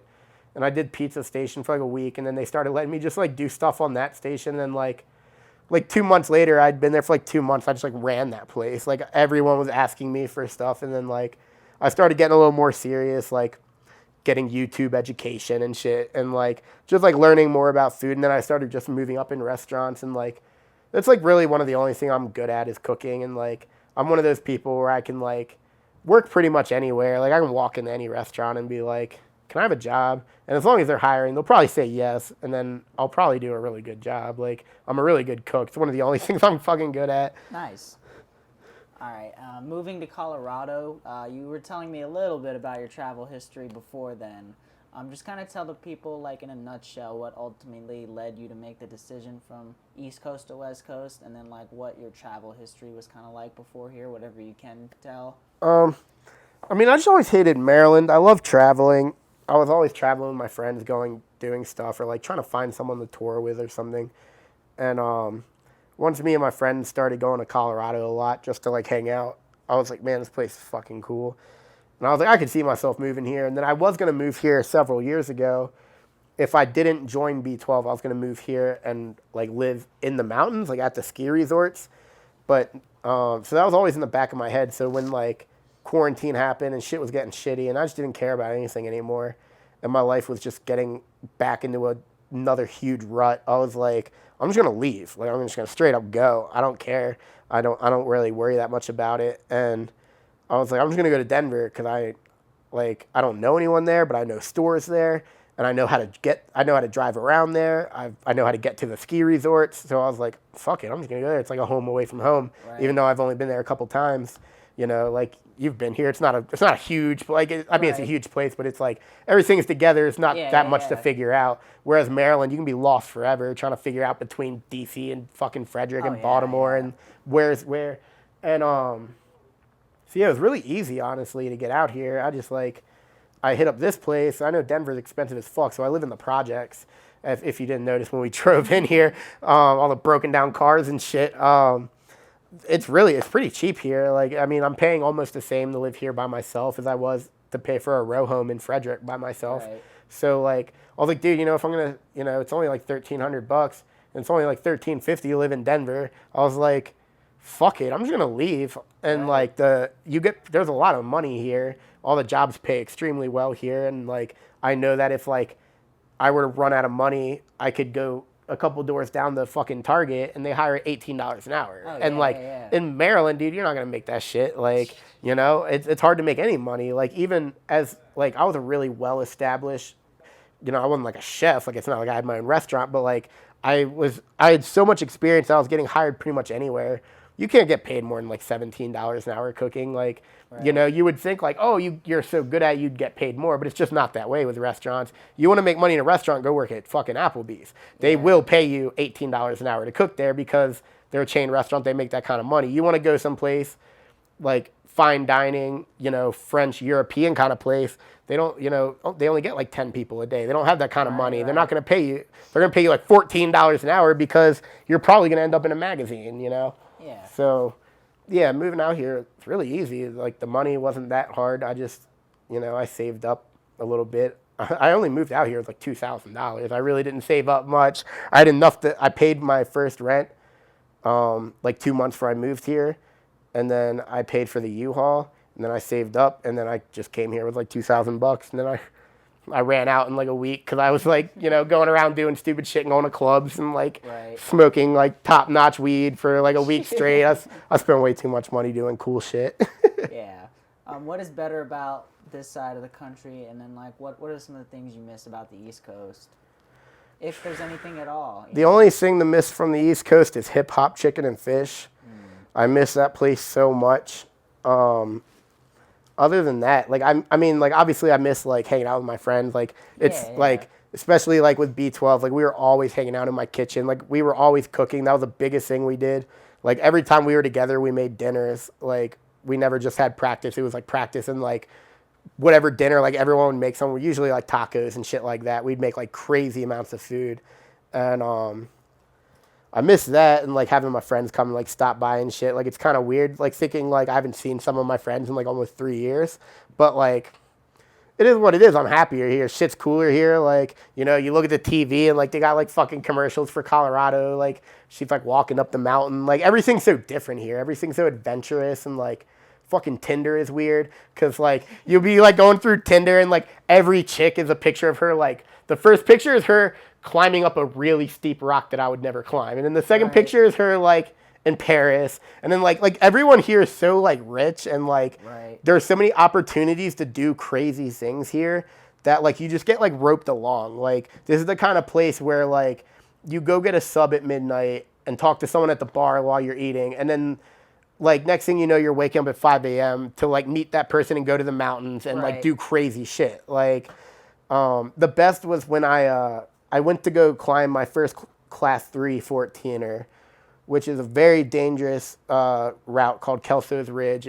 It connects Gray's and Torrey's Peak together, which is two of the highest peaks in Colorado. Claimed 9 lives in 10 years. I'm kind Yeah. of like, we're touching a little on that a little early, but yeah, that. Oh, that's something you had out there, the Well, mountain yeah, I climbing? wanted to get into the mountain climbing. Okay, It's literally cool. the next topic, so we're not, Okay, like, yeah, too dude, far. fuck it. We can get into it now because we're probably not going to have too much time. I feel, yeah, that was pretty much my coolest experience. Was I went to do it by myself, and I met up with some guy. I don't have 4-wheel drive, so I had to park at the bottom of the mountain and walk like 2 miles up to the parking lot, which really sucks. And but some guy driving by asked if I wanted to ride, and I was like, yeah. So I hitchhiked with him up the mountain, and we get up there, and he's like, yeah, I'm gonna do these 2 peaks, and I was like, yeah, I'm gonna do the connecting ridge. And like I was telling him how like all these people have died on it, and they have the knife ridge, which is literally only 3 inches across, and it's a 14,000 foot drop down. So you have to walk across it, or like scoot your ass across it, or a combination of the two. And I was telling him about it, and I'm like, dude, I mean, it's pretty serious. I was like, but I've only done 4 14ers. I don't give a fuck. I'm going to do it anyway. Right. And he was like, well, I've only done like 3 or 4. He's like, I'll go with you if you'll have me. And I'm like, yeah, come with me. So he comes with me. This guy we've never met, putting his life in my fucking hands. I don't know anything about this place, dude. I've never done it before, but he knows that. I didn't lie to him. I was like, I don't know this place. I'm just doing it. But if you want to come with me, come with me. And then we met some other guy right before the trail split, and we were just taking a quick break with this guy, and we told him about the ridge, and this was his first ever 14er, and he was just visiting Colorado for fun by himself. Right. He was getting sober or something, and he was like, yeah, I want to climb mountains to get sober. So we were like, well, come with us. And so I take these fucking 2 dudes on this crazy-ass ridge I've never done before, and I keep telling them, like, look, man, I don't know what I'm doing, but like it really is one way up, like, because it's a ridge. It's some places are only a few feet wide, some places are about as wide as this room, but like most of it's really skinny, so it's pretty self-explanatory. And like I have my helmet, and they don't have helmets because they didn't know they were doing this. Right. And like everyone going up has fucking helmets, and they were like, oh, they just wanted to roll with it. They were like, let's do it, and yeah, we climbed the shit out of that mountain. We had a blast. We got to the top. And, like, nothing's better than, like, because the mountain itself is pretty easy, even though it's really big. Not the ridge, though. So there's, like, 100 people up there because it's also the closest mountain, closest 14er to Denver. And so it's slammed up there. And then you just see me and these 2 dudes just, like, emerge like we just left war over this ridge. We climb over it. And everyone turns around. And, like, it was the only time in my life where I felt, like, cool. Like everyone was like, you could just tell everyone had this like, holy shit, you guys just did that. And like a bunch of people came up and were like talking to us. We were like smoking bowls with a bunch of people and like drinking beer, and all these people are like, yeah, I can't believe you did. I was looking at that shit. There's no fucking way. And like, dude, it was still to this day the craziest thing I've ever done. Since I took them on the route, I suckered them into filming me do the knife ridge, or the knife edge, which was awesome because now I have a video of me doing something that's claimed 9 lives. Right. And like, unfortunately, I didn't have my phone. They had my phones. They filmed for me, so I didn't get to film them. But like, right. I'm like so thankful. I have a video of me walking across one of the most extreme places of the country. Hell yeah, dude. So like, I think it was number 10 that you did, Mount Shave. You said that it was your first snow route and you got destroyed by like hail, snow, lightning before actually hitting the summit. Yeah. How does that compare? Because one of my questions was going to be like, was that crazier or was the knife's edge crazier? The weather was fucked, man. Because like when you're up that high, things are different. So like it can be snowing and raining up there while it's not at the bottom. Right. And hail is really big, and you also have to usually be during the summer you have to be off the mountain by like off the top by noon because it's just such unexpected monsoons and hail, and that's what kills more people than anything. Right. And I was doing good, and like this was a double peak, so I did the first one, which was Tabawash, and then I started going. I was like, everyone on the mountain bailed. Like I was telling everyone, yeah, I'm gonna go over to Shivano, and they were all like, don't do it. They were like, count yourself lucky. Make your way down and live the fight another day. They were like, don't go for 2 peaks today. They were like, just come back and do it another day, as much as that sucks. And I was like, I don't know. I might do it. I was like, I feel pretty strong today. And like people started like going down the mountain because the clouds were coming in. And I was like, man, there's no fucking way I'm driving 4 hours here to do that other peak. I'm going to Right. do it right now. So I just started hauling ass down this ridge to the peak, and it's like a mile, which is a long ways when you're up that high because everything's just different up there. And I didn't get the summit. I got halfway, and it got so bad. There was lightning striking like 10 feet from me. Like it was. I'd always heard about the horror stories, but when you're there, it's you can really feel the static in the air. So I'm almost in a run at this point. I'm like in a jog, my fat ass jogging down this fucking thing, and like there's just like hail everywhere. I can feel my hair like just standing up right before the lightning every time. You can feel it in your skin before That's the lightning crazy. comes. And I ended up making a little shelter real quick that someone had already kind of made, and I just kind of like dove under it and like pushed some sticks up above me. It was real quick, and I stayed under there for like the whole hailstorm, and like that sucked. But like I had a lot of really warm clothes, so I was like I felt good at least. Like I was like if I get cold, I'm Yeah. fucked. But like I never got cold, and I'll take that all day. And then good. that last one I just did the tallest, the second highest in the country, highest in Colorado. Mount Albert. Mount Albert, yep. I just did that one. And, oh wait, no, not Mount, I mean, I did do that one. That was my last one. The one before that I did Mount Yale. And that ended up being a monsoon the whole way down. I was with like 5 people, not with them, but we ended up like being together and making our way down the mountain. And one of them was like really old. And like, dude, we were just stuck. Like we were just making our way at like a crawling speed down this mountain while there's lightning and hail and rain. I was soaking wet, and like the hail's so hard out there. It's just hitting you in the head. You can just hear it everywhere around you, and like it's like marbles. You're trying to get down this steep hill, and you're just sliding. Like the fucking old man fell like 6 times. It was really bad, and like we were like, dude, we can't leave this guy behind. We had to stay behind him. We were like, dude, he's gonna fall and break his fucking leg, and no one's gonna find him till tomorrow. So, yeah, that like I've hit the weather twice, and I just never, ever, ever want to hit weather again outside. That shit is awful. I don't blame you. You also did South Park Mountains. It was 4 Yeah, peaks. 4 in one day. That was a long day. I couldn't walk for the next 2 days. I had such bad blisters, and I couldn't like fully bend my knees, so I couldn't even get up my stairs in my apartment anyway. I stayed on my couch for 2 days.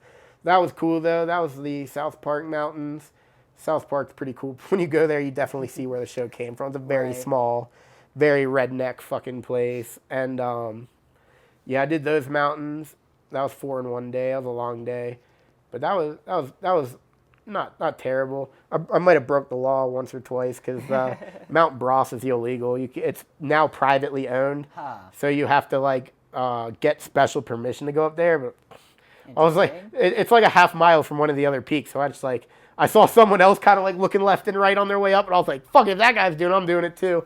I was like, I'm doing all 4. So yeah, it's been closed since last year or since 2 years ago. So now like there's 58 14ers, but everyone's like, well, it's technically 57 now. And it's like, well, I got it. I don't know what you're waiting for. Right. So what kind of like equipment and stuff do you actually need to do all this stuff? Is it a lot? No, not really. Just layers of clothes, really, Okay. and like a water pack. You don't want to run out of water. I've done that before. That was probably the worst. I had a lot of stuff, and then some fucking bums stole it out of my car after I did Mount Elbert. I was just so tired when I got home that I didn't unload my car. I couldn't remember if it was hiking gear or like filming gear. That was remember hiking. Oh, if it was filming gear, no, there'd be, first off, that shit never leaves my sight. But second off, like, that'd be terrible. But like, no, it's just like my book bag, and I had a couple jackets in there, and like some like underclothes, and like a field charger, a knife, bear mace, it's like normal stuff for surviving. right. Nothing I can't just go buy at Walmart. But like, Gotcha. it sucks because like those jackets are really expensive out here. Like, because they're like yeah. small layers and they shrink down so you can pack them tight for like backpacking and stuff. So like, there's sometimes like $200 for like for a jacket that's not even like a jacket. It's an under jacket that you wear Right. under your hoodie. But like, that's the only reason I'm pretty sure I survived fucking Mount Savano is because I had that jacket. But then, yeah, someone fucking went in my car and slept there for a couple hours and then took my book bag.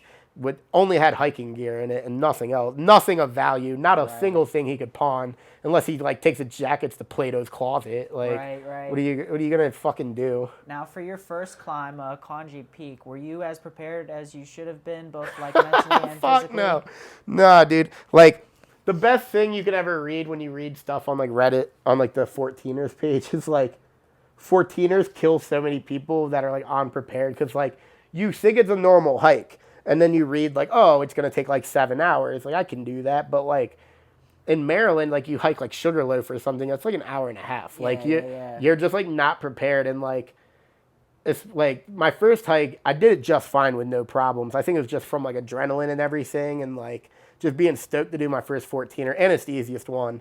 But like I went right up and past tons and tons of people and I'm not athletic at all. And I do take my time on 14ers more than most people. Like I get very discouraged on 14ers, how slow I fucking move, but it's not a race. It's a finish, no, that's you know. probably better for you. Yeah, you just want to summit. You don't want to like. I could give a shit if I summit at 9 a.m. or noon. I just want to get to the top, you know. Right. And like, yeah, Quandary was just like I just went right up, but like I also just didn't really know what I was in for. Like by the time I was halfway up, I was like, wow, this is a real mountain. And like Man. I had like my first time I had really bad vertigo where like. When I was like 3/4 of the way up, I told myself if I turn around and look down, I'm done. Like I was like, I have to keep looking at the summit. I cannot look behind me. And then at one point I stopped towards the summit and like turned around. Like I was starting to get a little more used to it. But like I took a photo of like just how down it is. And like just to, like it looks like, you know, it's not true, but it looks like if you were to just like go limp and like drop, you would just roll all the way to the bottom. But like, that's what it gets so scary because you like see people and you're like, dude, I'm like 1,000 feet above them. And like, so the first one was really scary. Now I don't really give a shit. I'm actually like, if anything, too comfortable to the point where I have to tell myself to chill. Well, you said thank you for fixing my life and you needed something that matched your energy and will to die. And this is what. Yep, that's perfect. Yep. You described it. It's just like having a will to die, except it's going to be a lot funner if you die than, you know, any other way of dying. Yeah, what initially drove you to start like mountain climbing? Was it like a mental thing, a physical thing? I know it kind of helps you in both ways, but I mean, I've always been like an outdoorsy type. Like I'd always go camping at Jake's. Jake has like a camp area, a campground.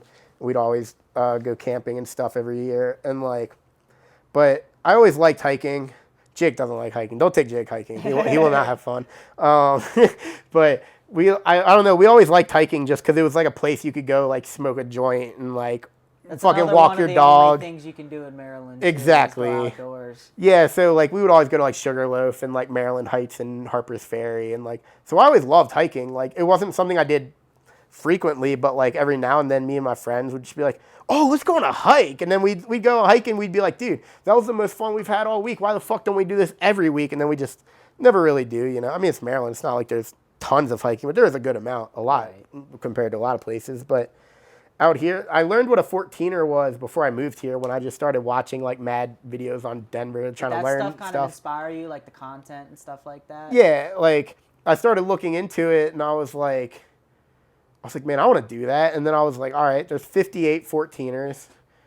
52 of them are in Colorado. The rest are in... Is this like in the whole world or just the in the United country? States? Okay, I was going to say. There's a lot more if you include Alaska. Right, so they basically say the continental because there's like a bunch of 14ers in Alaska, but you can't just like climb in Alaska. Yeah, You've got to like... That's dangerous. Even the ones that are nowhere near as steep or as big as the 14ers here, you're still in 6 feet of snow, and you know that's a whole other ball game. But and snow's scary, bro. I'll tell you that much. I was never afraid of snow till I got here. Like, and you see what actually like a 5-foot snowbank looks like, and like people fall into the banks of trees, like because the snow's really loose around the trees because of the leaves and stuff that like you walk over it and then you fall like 5 feet and a lot of people die that way. And that's like one of my biggest fears is like, I'm like, even when I went to like Keystone and Breckenridge and Vail, like I was like, dude, there's a million people snowboarding around me, but you go like 10 feet off the trail, you could potentially be in something that will fucking kill you anyone that tries to save you. Whereas in Maryland, that's never going to happen. You can go all over Ski Liberty and shit and be fine. Yeah. Now, does seeing people drop out of these climbs while you're doing them, does it actually like inspire you to keep going? Hell Because yeah. you're like, not to be like I'm better, but like you Yeah. are. You know what I mean? Right. It's like to know that like I could have the mental and physical toughness Exactly. more than that other person. You know what I mean? Because I try and tell people how rough it is when you're like 3/4 the way up. Like, it is more than mental. It is more than physical. Like, you've got to get to like a spiritual plane to get to some of those summits. Because like you get to the like I'll be the first to admit I get to the point where like I can only take one step, and then I gotta sit or not sit, but like stand for a second, take one more step. Because like especially the higher up you get, the steeper it gets, and there's no altitude. You can't breathe. There's no air. People are fucking sucking on canned air, and like the higher up you go, it's harder. And the beginning's always easy because you're like on trails because you usually have to like hike to the mountain, then up the mountain. So like you'll get kind of discouraged because say it's like 6 miles up, 6 miles back. But then you fucking crush the first 4 miles in like 2 hours because it's mainly you're going 2.5 miles to the mountain. Then you're so amped that you're just kind of like going up the not too bad parts. And then next thing you know, you're in a boulder field halfway up the Rocky Mountains. And you're like, I have 2 miles of climbing rock. And that's when it gets to the point where you get sometimes 2.5 hours to make a mile. And like that happened to me at Elbert. I slowed down so hard. I was on such a good track that I was like, I'm going to summit at 1 p.m., no doubt. And I summited at 4:30. There was nothing I could do. My legs So is it more gave up. What's more of a struggle for you when doing these climbs, physical or mental? Probably physical because mentally I do want to summit. Like that's why I'm there, Right. you know. So it's not like because like yeah, you know, you get to the point where you're like, should I call it? Should I turn around and live to fight another day? And then you do get that excitement for a second, like, oh man, I could just start heading down. I could get to the fucking car and go get a burger and drive back to Denver. But then I'm like, fuck no, I want to get to the top. So that's really the only mental is like, should I leave? And Right. because like you have to be smart. You don't want to get killed on 14. Or if the weather moves in, you got to go. You can't. Because if you keep going up, someone's going to tell you to go down. Like if someone's passing you down, they're going to be like, I don't know where you're going, but you need to head towards the parking lot. And Yeah. people, you know, It people take settles care of in. each other. Yeah. So like, yeah. I gotcha. The last like big 14er I have a note on was Mount Bierstadt. Yeah, that was a fun one. That was beautiful. He said it was like it's the smallest one in the state, but not the easiest by far. Yeah, it was pretty steep, and I was man, that fucking pain in your legs when you're just walking up a steep hill all day long, and it gets to the point where you're like, it really gets to the point where your legs are just jello, and you're like, I could, like, if I just like gave up, my legs could just crush and I could fall to the earth. Like it's so rough. But Bierstadt was really cool because there was a bunch of mountain goats. Yeah. And it looked like Switzerland up there. Like it was fucking beautiful. Tons of wildflowers and like, yeah, that was another one I just like didn't have a problem with because everything was just so beautiful and I was so ready to get to the top. And like and I knew there was a big mountain climbing part at the top, so I was like, yeah, I was just fucking stoked on it. I love climbing 14ers. Okay, I have two like small like hiking, camping things that you made a note about. You said you went to Paradise Cove, which was like a cliff jump. Yeah. It was a natural pool created from snow runoff. You said it was the coldest water you've ever been in your life. Yeah, man, I've never felt anything like that. Like, yeah, we've all been in a cold pool. We've all been to Ocean City, Maryland. Like, but god damn, when you jump in the legit snow runoff off the Rocky Mountains, like, because everyone kept telling me before I jumped, because I was kind of nervous when I went there because like all the things you'd find on it, it just basically was like, this is a college hangout. You're gonna go there and have 1,000 kids drunk and like fraternity type Right. things. And like, yeah, there was like a ton of people there, but it didn't feel that way. Everyone was super supportive, and like every person that jumped got their own round of applause. And like, cause like just jumping off that thing was a feat, but like everyone was telling me on the way up there, like, your body's gonna tense. Like it is so cold that you're gonna freeze for a second. And like, and I just kept thinking like, you know, they're just trying to scare me because like I really just am just like a green Maryland boy that has no ideas of the horrors of Colorado that can kill you so easily. yeah. And so I jumped when it was my turn, And I didn't have any time to think about it because I asked some random dad to film me, and I knew he was like down at the bottom of my phone, and I didn't want him to like stand there for 5 minutes while I worked up the balls. So I was like, as soon as I walked up to the edge, I just like looked down and looked at him and gave him a thumbs up, and I'm like, I can't look like a pussy on my own video. Right. So like I just ran and did it, and like you can see in the video when I like come up, I'm like, whoa, like I'm just like stuck for a second because when you hit that kind of cold, because you're like in the 90-degree sun, and then all of a sudden you're in snow runoff, and you're like, my body was so tense that I was like doggy paddling very slow to get out of the pool so that someone else could jump. But like it was because like you would see people get in, and I kept thinking like, man, these people are taking their sweet ass fucking time. No one's going to be able to jump. And I realized, no, your body shuts down when you get in that kind of water and you can't swim. Right. And like, I now understand the ending of Titanic. Yeah. Now you also mentioned camping outside of Leadville.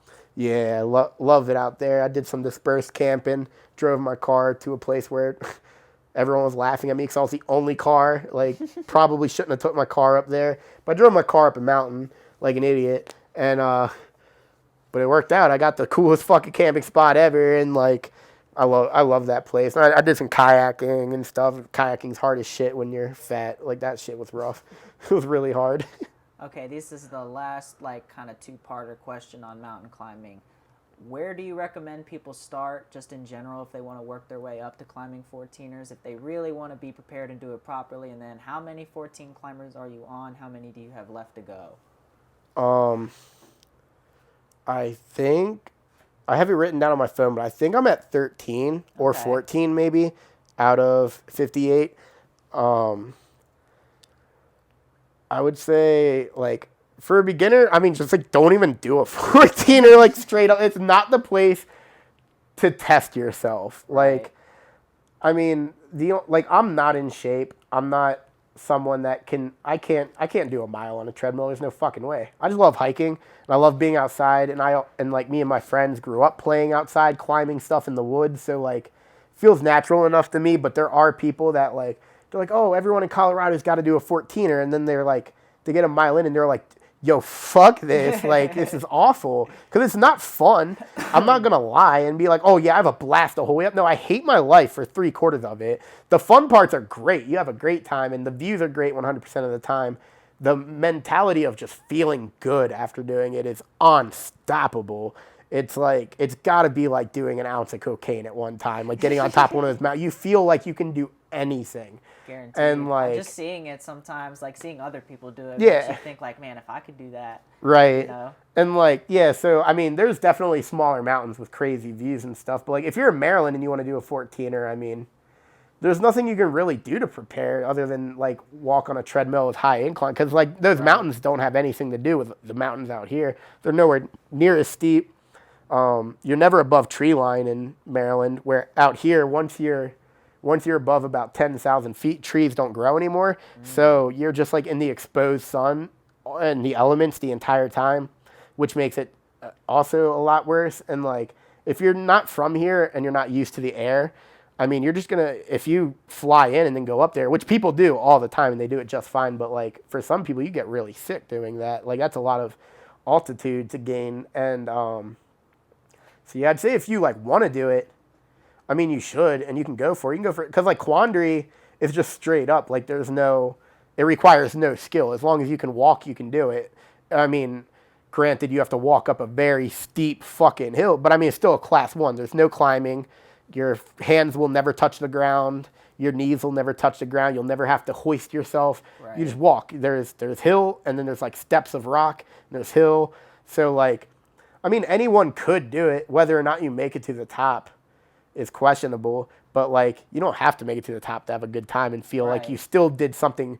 I mean, if you still make it to 12,000 feet, those last 2,000 feet are going to be really scary, and they're going to be the hardest part. If you made it to 12,000 feet, you're still higher than almost anyone you know has ever made it up. And you can stand there and still see 100 miles in every direction, take a few photos, and just call it a day. Like, yeah, you didn't make it, but like, not everyone's built to fucking do a 14er. Like, I can't do a marathon. There's no fucking way. Like, if I signed up for like a little mini marathon, there's no way I wouldn't make it even halfway. And like, so other people are the same way. Like, yeah, they want to have fun in the mountains, but like, They probably know, you should probably know you might not make it up, and that's the hardest pill to swallow with mountain climbing is no, especially how far you have to drive.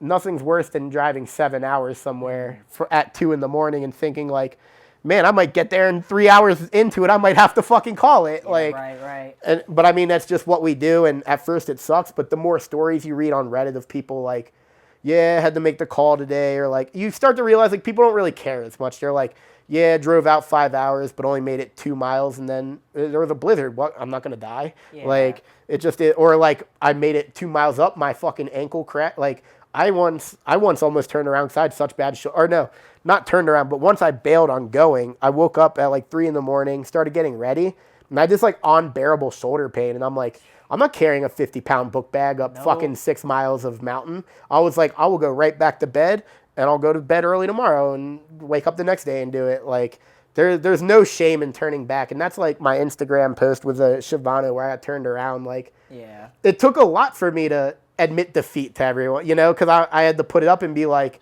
I did this today, but I didn't finish. Like, I got fucking hailed on and it sucked and I left. Right. All right. So the last thing we're really going to talk about is your videography and Shed Crew Productions. Cool. You said you wanted to make money through creating rather than breaking your back for 50 hours a week. I wanted to just congratulate you on that Shout Out Hell Colorado article, because that's where I got some of the research for this. Now, what was the process of them reaching out to you and doing the interview like? It was kind of random. Like, I started doing a bunch of weddings and stuff, and then I think this girl that I worked with who did photography, I think they interviewed her, and then she was like, you should check out this guy from Baltimore. And like, because there's not a lot of people that come here to like start a business like that. So like, I get a lot of props for just like going somewhere where I have zero clientele and just fucking starting a $2,000 where I charge people $2,000 to film their wedding. Like, I'm really just going for it, you know, faking it till you make it. Really, in the beginning, like my first wedding was one of my best friends back in Maryland. I did his wedding for free he gave me the opportunity to do it so that I could. Well, I asked him. I was like, "Can I do your wedding for free instead of showing up at your wedding, so that way I can put a video together and get other weddings?" And he's like, "Yeah." So did you just realize that this was a good industry? Yeah, like, I mean, I've always been in the video. We used to make like short films as kids and like. Yeah, you said you made like little zombie films. Yeah, and we used to stuff. make like zombie movies all the time. Are any of these like still around at all? Nah, we had a fallout with the director, cameraman, when we were in like 7th grade, and what were you guys? he deleted everything. What were you guys using at the time, like just? Just like handy cams, like our parents' fucking video cameras, and we made like 4 different spoofs of Resident Evil, and that was mainly what we were doing. And then we tried to move on to like getting into like other things, but then we just like, you know, we all just had a fallout kind of. And then the kid like got pissed one day and deleted all the videos, which sucks because some of the people in those videos are dead, and like it'd be fun to watch them like run around with a fake gun and like pretend to shoot me, like, you know, 'cause we were all like 12. In a way, I'm glad it's not there because that would be so fucking embarrassing. But like, man, we spent every summer doing that shit. I gotcha. And then you transitioned into skateboarding and BMXing, as well as like punk and metal shows. I was looking at the Life in a Shed blog and just kind of like checking out. Oh yeah, some of the stuff that's a that you long had time uploaded. ago. Yeah, so one thing that stood out to me, it was a lifeless set. You said it was stopped due to excessive violence. And the show kept that was the going. first ever show at the Raven Inn. Oh wow. It was lifeless, laid to rest. Iron Price. It might have been Iron Price first show. I'm trying to think who else played, but they, people were just going crazy, and then Laid to Rest did a Shattered Realm cover, and like, there was this big like bingo board on the wall, and like people kept like moshing into it. I mean, it's a big expensive thing, but like what can you do? And like, the dude that ran the Raven Inn was like freaking out and came in and like started, you know, he almost got jumped. Like, I'm glad he didn't, but like, you know, because he just came in kind of a little wild. He maybe could have been a little more calm about it, but he came in a little wild and like started yelling, and like all these people are from out of state, so they weren't gonna think twice about like, you know, whooping some dude's ass. So like he shut down the show. He turned on the lights during Laid to Rest, and he's like, fuck this shit, like, you guys are like breaking shit, whatever. And like the singer of Laid to Rest just arguing with him on the mic. He's like, dude, you're not shutting down the show. We just drove from Connecticut. We're not going home. And he's like, everyone keeps hitting the bingo board. And like, so the singer of Laid to Rest was like, all right, everyone just watch out for the fucking board. God damn. And he's like, we're going to turn the lights on and we're going to do this again. Like basically telling the promoter, he's like, we're going to keep playing no matter what. And then like someone yelled out from the crowd, I thought that was the mosh scoreboard. And like, so that's been a running joke for like years in the scene, is the mosh scoreboard. Cause like people were just ridiculing this dude. And yeah. And then, so of course Laid to Rest was like, they're like, all right, well, we're going to keep playing. We're going to keep it respectful. This is a Shattered Realm cover. And then like the whole place is a fucking bloodbath. Like, I'm pretty sure when I posted it years ago, I described it as probably what it felt like to be a kid on the beaches of Normandy in Germany when they stormed the fucking beach. Oh my God. I was like, there's no safe place in this room, and like it was a good like throwback to old school hardcore. That shit was sick. Do you still like film shows and stuff? Every now and then. I really only filmed like B12 shows because like I don't know, I just like felt kind of weird doing it at some point. Like not weird, but you know, I filmed a lot of shows, but then other people would film shows, and like there was Hate 5-6 and whatnot, and like I just kind of like didn't do it. I still have a lot of stuff I'd need to release. Like I still have a video of Title Fight playing in the Charm City Art Space, which is like smaller than this room by far, and like I think if I were to post that, I think all these fucking new kids would have their minds blown. Like, oh my God, Title Fight played that tiny little classroom? Right, yeah, right. It used to happen all the time. Yeah. So like, that's where they start. Yeah, so I've got like a ton of old videos that I still need to post. But like, I think the last I did, I did East Coast Tsunami, and I did a bunch of bands like Everybody Gets Hurt, and fucking Lionheart, and like Bury Your Dead. I filmed a bunch of bands. That was like my last big one. Gotcha. All right. So like going back to like some of the weddings and stuff like that, you've done some like pretty cool spots. I saw you did a castle in Lakewood. Yeah, I did an old school castle. That was really cool. I have the top of Gondola in Vail, yeah, Colorado. We're at the top of the gondola at Vail. That's a hard place to get up to too. That's you got to pay a lot of money to get up there. So yeah, we went there. I've done Arapahoe Basin, Loveland, fucking Keystone, Breckenridge, Vail, Denver, Lakewood. I've been everywhere, man. I booked so many weddings when I first got here. I don't know how. I just started like working for some companies and just like meeting some people, and like at one point I did like 6 weddings in like 13 days. Yeah. And they were all over Colorado, and like it was really cool because in those few days I like went to all these places that people just like dream about going, and like it's really cool because like, you know, you get like these like super rich ass couples, and they take you to cool places you could never go to, and like they just like pay for you to do really cool things. And like I don't know, like we did one wedding, and like we got to the bottom, and we had like a couple hours left over where we were just gonna like do pictures and stuff, but then there was a zip line course and a ropes course, and so the bride and groom were like, let's do this, and they just like paid for me and the 2 photographers to go do like a ropes course with them for an hour. Like you get to do so much cool shit at weddings. Like I highly recommend people getting into the wedding industry for jobs. There's so much money in it. Like whether you just work at a wedding venue as a bartender or like a DJ, like anybody can be a DJ because you usually use someone else's equipment. They'll hire you and they'll train you, and like you'll use their equipment. You get so much fucking money, and like all you do is set it up and break it down. And like photo booths make a lot of money. I'm starting with this one guy who's also a wedding videographer. He has this like $4,000 photo booth, and I'm starting with him. He pays you like $250 a day to like take it to a wedding, and you just like set it up for like 10 minutes. Okay. And then you sit there next to it and just like press the start button, and then people get in front of it, and it takes like 3 photos of them, and then it prints it out, and that's it. And you don't have to do anything except just make sure it runs smoothly. And then at the end of the day, you break it down, and you get paid like literally like $50 an hour for like the entire time. And like it's like and it's like he rents it out to birthday parties and office events and stuff. But just weddings, it's just where the money. You can charge anything you want for a wedding, for anything. And they'll pay you. They'll pay you. They'll pay you double if they want. You know, like they will pay you. They just want a good day. That's all they give a shit about. Oh yeah.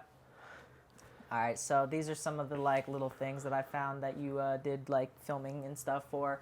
You worked with the Autism Speaks walk in Denver. Yeah, that was right next door too. That was cool. That oh man, I got way too drunk the night before at a concert, and then I woke up like 5 hours later to shoot that event, and I was still drunk and I was having a bad time. And then I like looked at the event location. It's at the park next to my house, and I was like, oh, I don't even have to go anywhere. And I just like literally like. I was so hungover, and I like put my 2 cameras on my neck and just like walked across the fucking street with my head hanging low, and like, yeah, I went and like shot that whole event, and like I said, like I have neighbors with disabilities, so like I work really well with people with disabilities. If I wasn't doing video and cooking, I would have probably just been like a special ed teacher or helper of of any sort, really. Gotcha. You also did filming for the Denver 2022 tattoo convention. Yeah. That seemed cool. Yep, got mad COVID from that. But I got like a couple tattoos, met a fuck ton of cool people. I've got like a couple artists that are like willing to help me out if I fly out there and like shoot them, and like a couple artists that are coming back to Denver that I'm going to be working with. And I got to work with a couple ink masters. Nice. I worked with Jordy. I worked with Tony. Like, it was really fucking cool to like film people that were on TV and like doing like these like huge $1,000 tattoos, and like, yeah, I met like a ton of people. I swear I know like the whole Denver tattoo scene now. So like that's another thing I'm trying to get into. I'm gonna try and like go to all these tattoo shops, start offering videos and stuff, and like, you know. Nice. And I had filming for the 5mm show. It was hundreds Yeah. of artists and homies voting on glass. That seemed nice. Yeah, that was cool. That was there's this head shop in they just shut down to move to Kansas City in a new location. They're like one of the biggest head shop companies here called Positive Vibes, and they do really cool events. And this one was like 5mm, where like people were blowing dab rigs that were like the size of tech decks, and like. Wow. Yeah, and like, so like my dab rig right here, like that's like a 16mm. So you can imagine a 5 is like, you know. Wow. And yeah, so I went and shot that. I kind of snuck my way into that. Like I went there the day before that was my birthday, and I just went in there to like fuck around, because all their glass like thousands of dollars, can't afford anything in there. And yeah, so I went in there, and they told me, they're like, yo, come by tomorrow, we're doing this show, it's gonna be really cool. And I was like, well, I'm a videographer. Can I cover it? And they were like, well, I don't want to say yes or no, because there is a videographer there tomorrow that like he works for the glass company that's like sponsoring it. And I was like, oh, okay. And then I started thinking about it. I'm like, you know, that guy works for like the glass. They're going to make like a corporate video. I can make them like a local video for like, so I just went and did it fucking anyway. Walked in like I belong there I have a fucking, I have a badge thing that I made that says nothing except for my name, and I wear it around a lanyard, and like it's like laminated, and I've gotten everywhere with it. It says nothing, and I just go to venues and have it around my neck with my camera and like just walk through the back. Like nobody says anything to me. Okay. And like that's what I did. I got guest listed for the tattoo convention, but like they ended up like not being able to find my name like the 3rd day.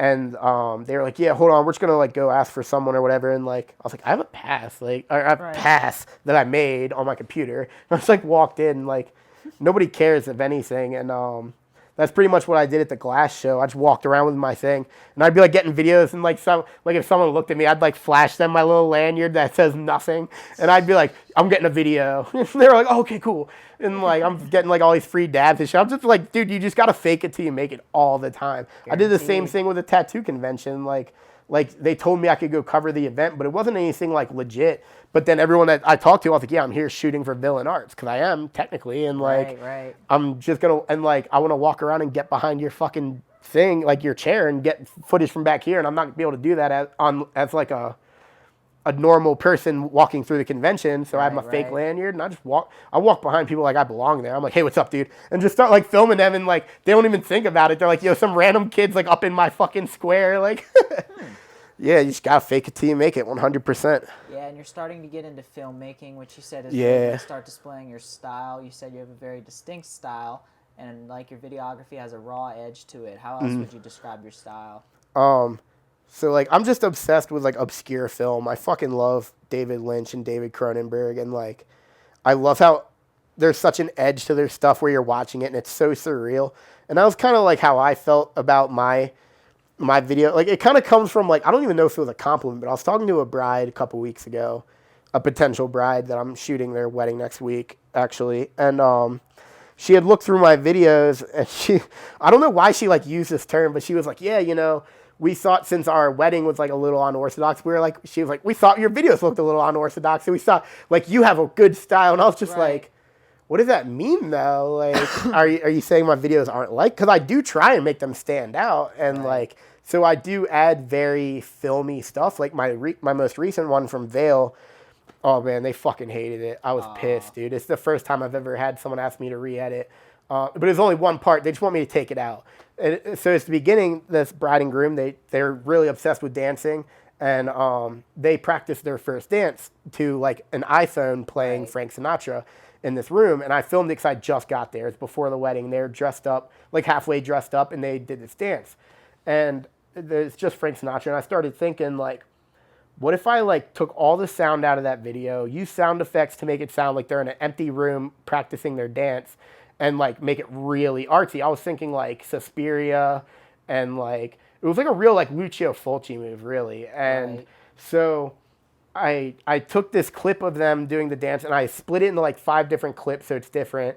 I can show you it later. And like they and so it's the sound of like feet shuffling and her dress shuffling, and it sounds like they're in this like empty room. It's all movie magic. And I sent it to like 20 people, like half friends and half people in the industry. And everyone was like, yo, that was fucking sick. They were like, and I didn't mention the beginning. I just sent them the video, the whole 7-minute video. And every person was like, that was the most impressive beginning 30 seconds of any of your videos. That was so sick. And I was like, fuck yeah. And then so after I got okayed from everyone, like, well, not okay, but everyone said it was cool, and I colored it, all that good shit, and I sent it to the bride, and she was like, yeah, my mom is not sure what's up with the 1800 like creaky floor dancing in the beginning. And then she goes, can you just clip that out and start the beginning from 35 seconds? Which means she only wanted that part out, and then the fucking drone shot of the trees that says Shed Crew Productions.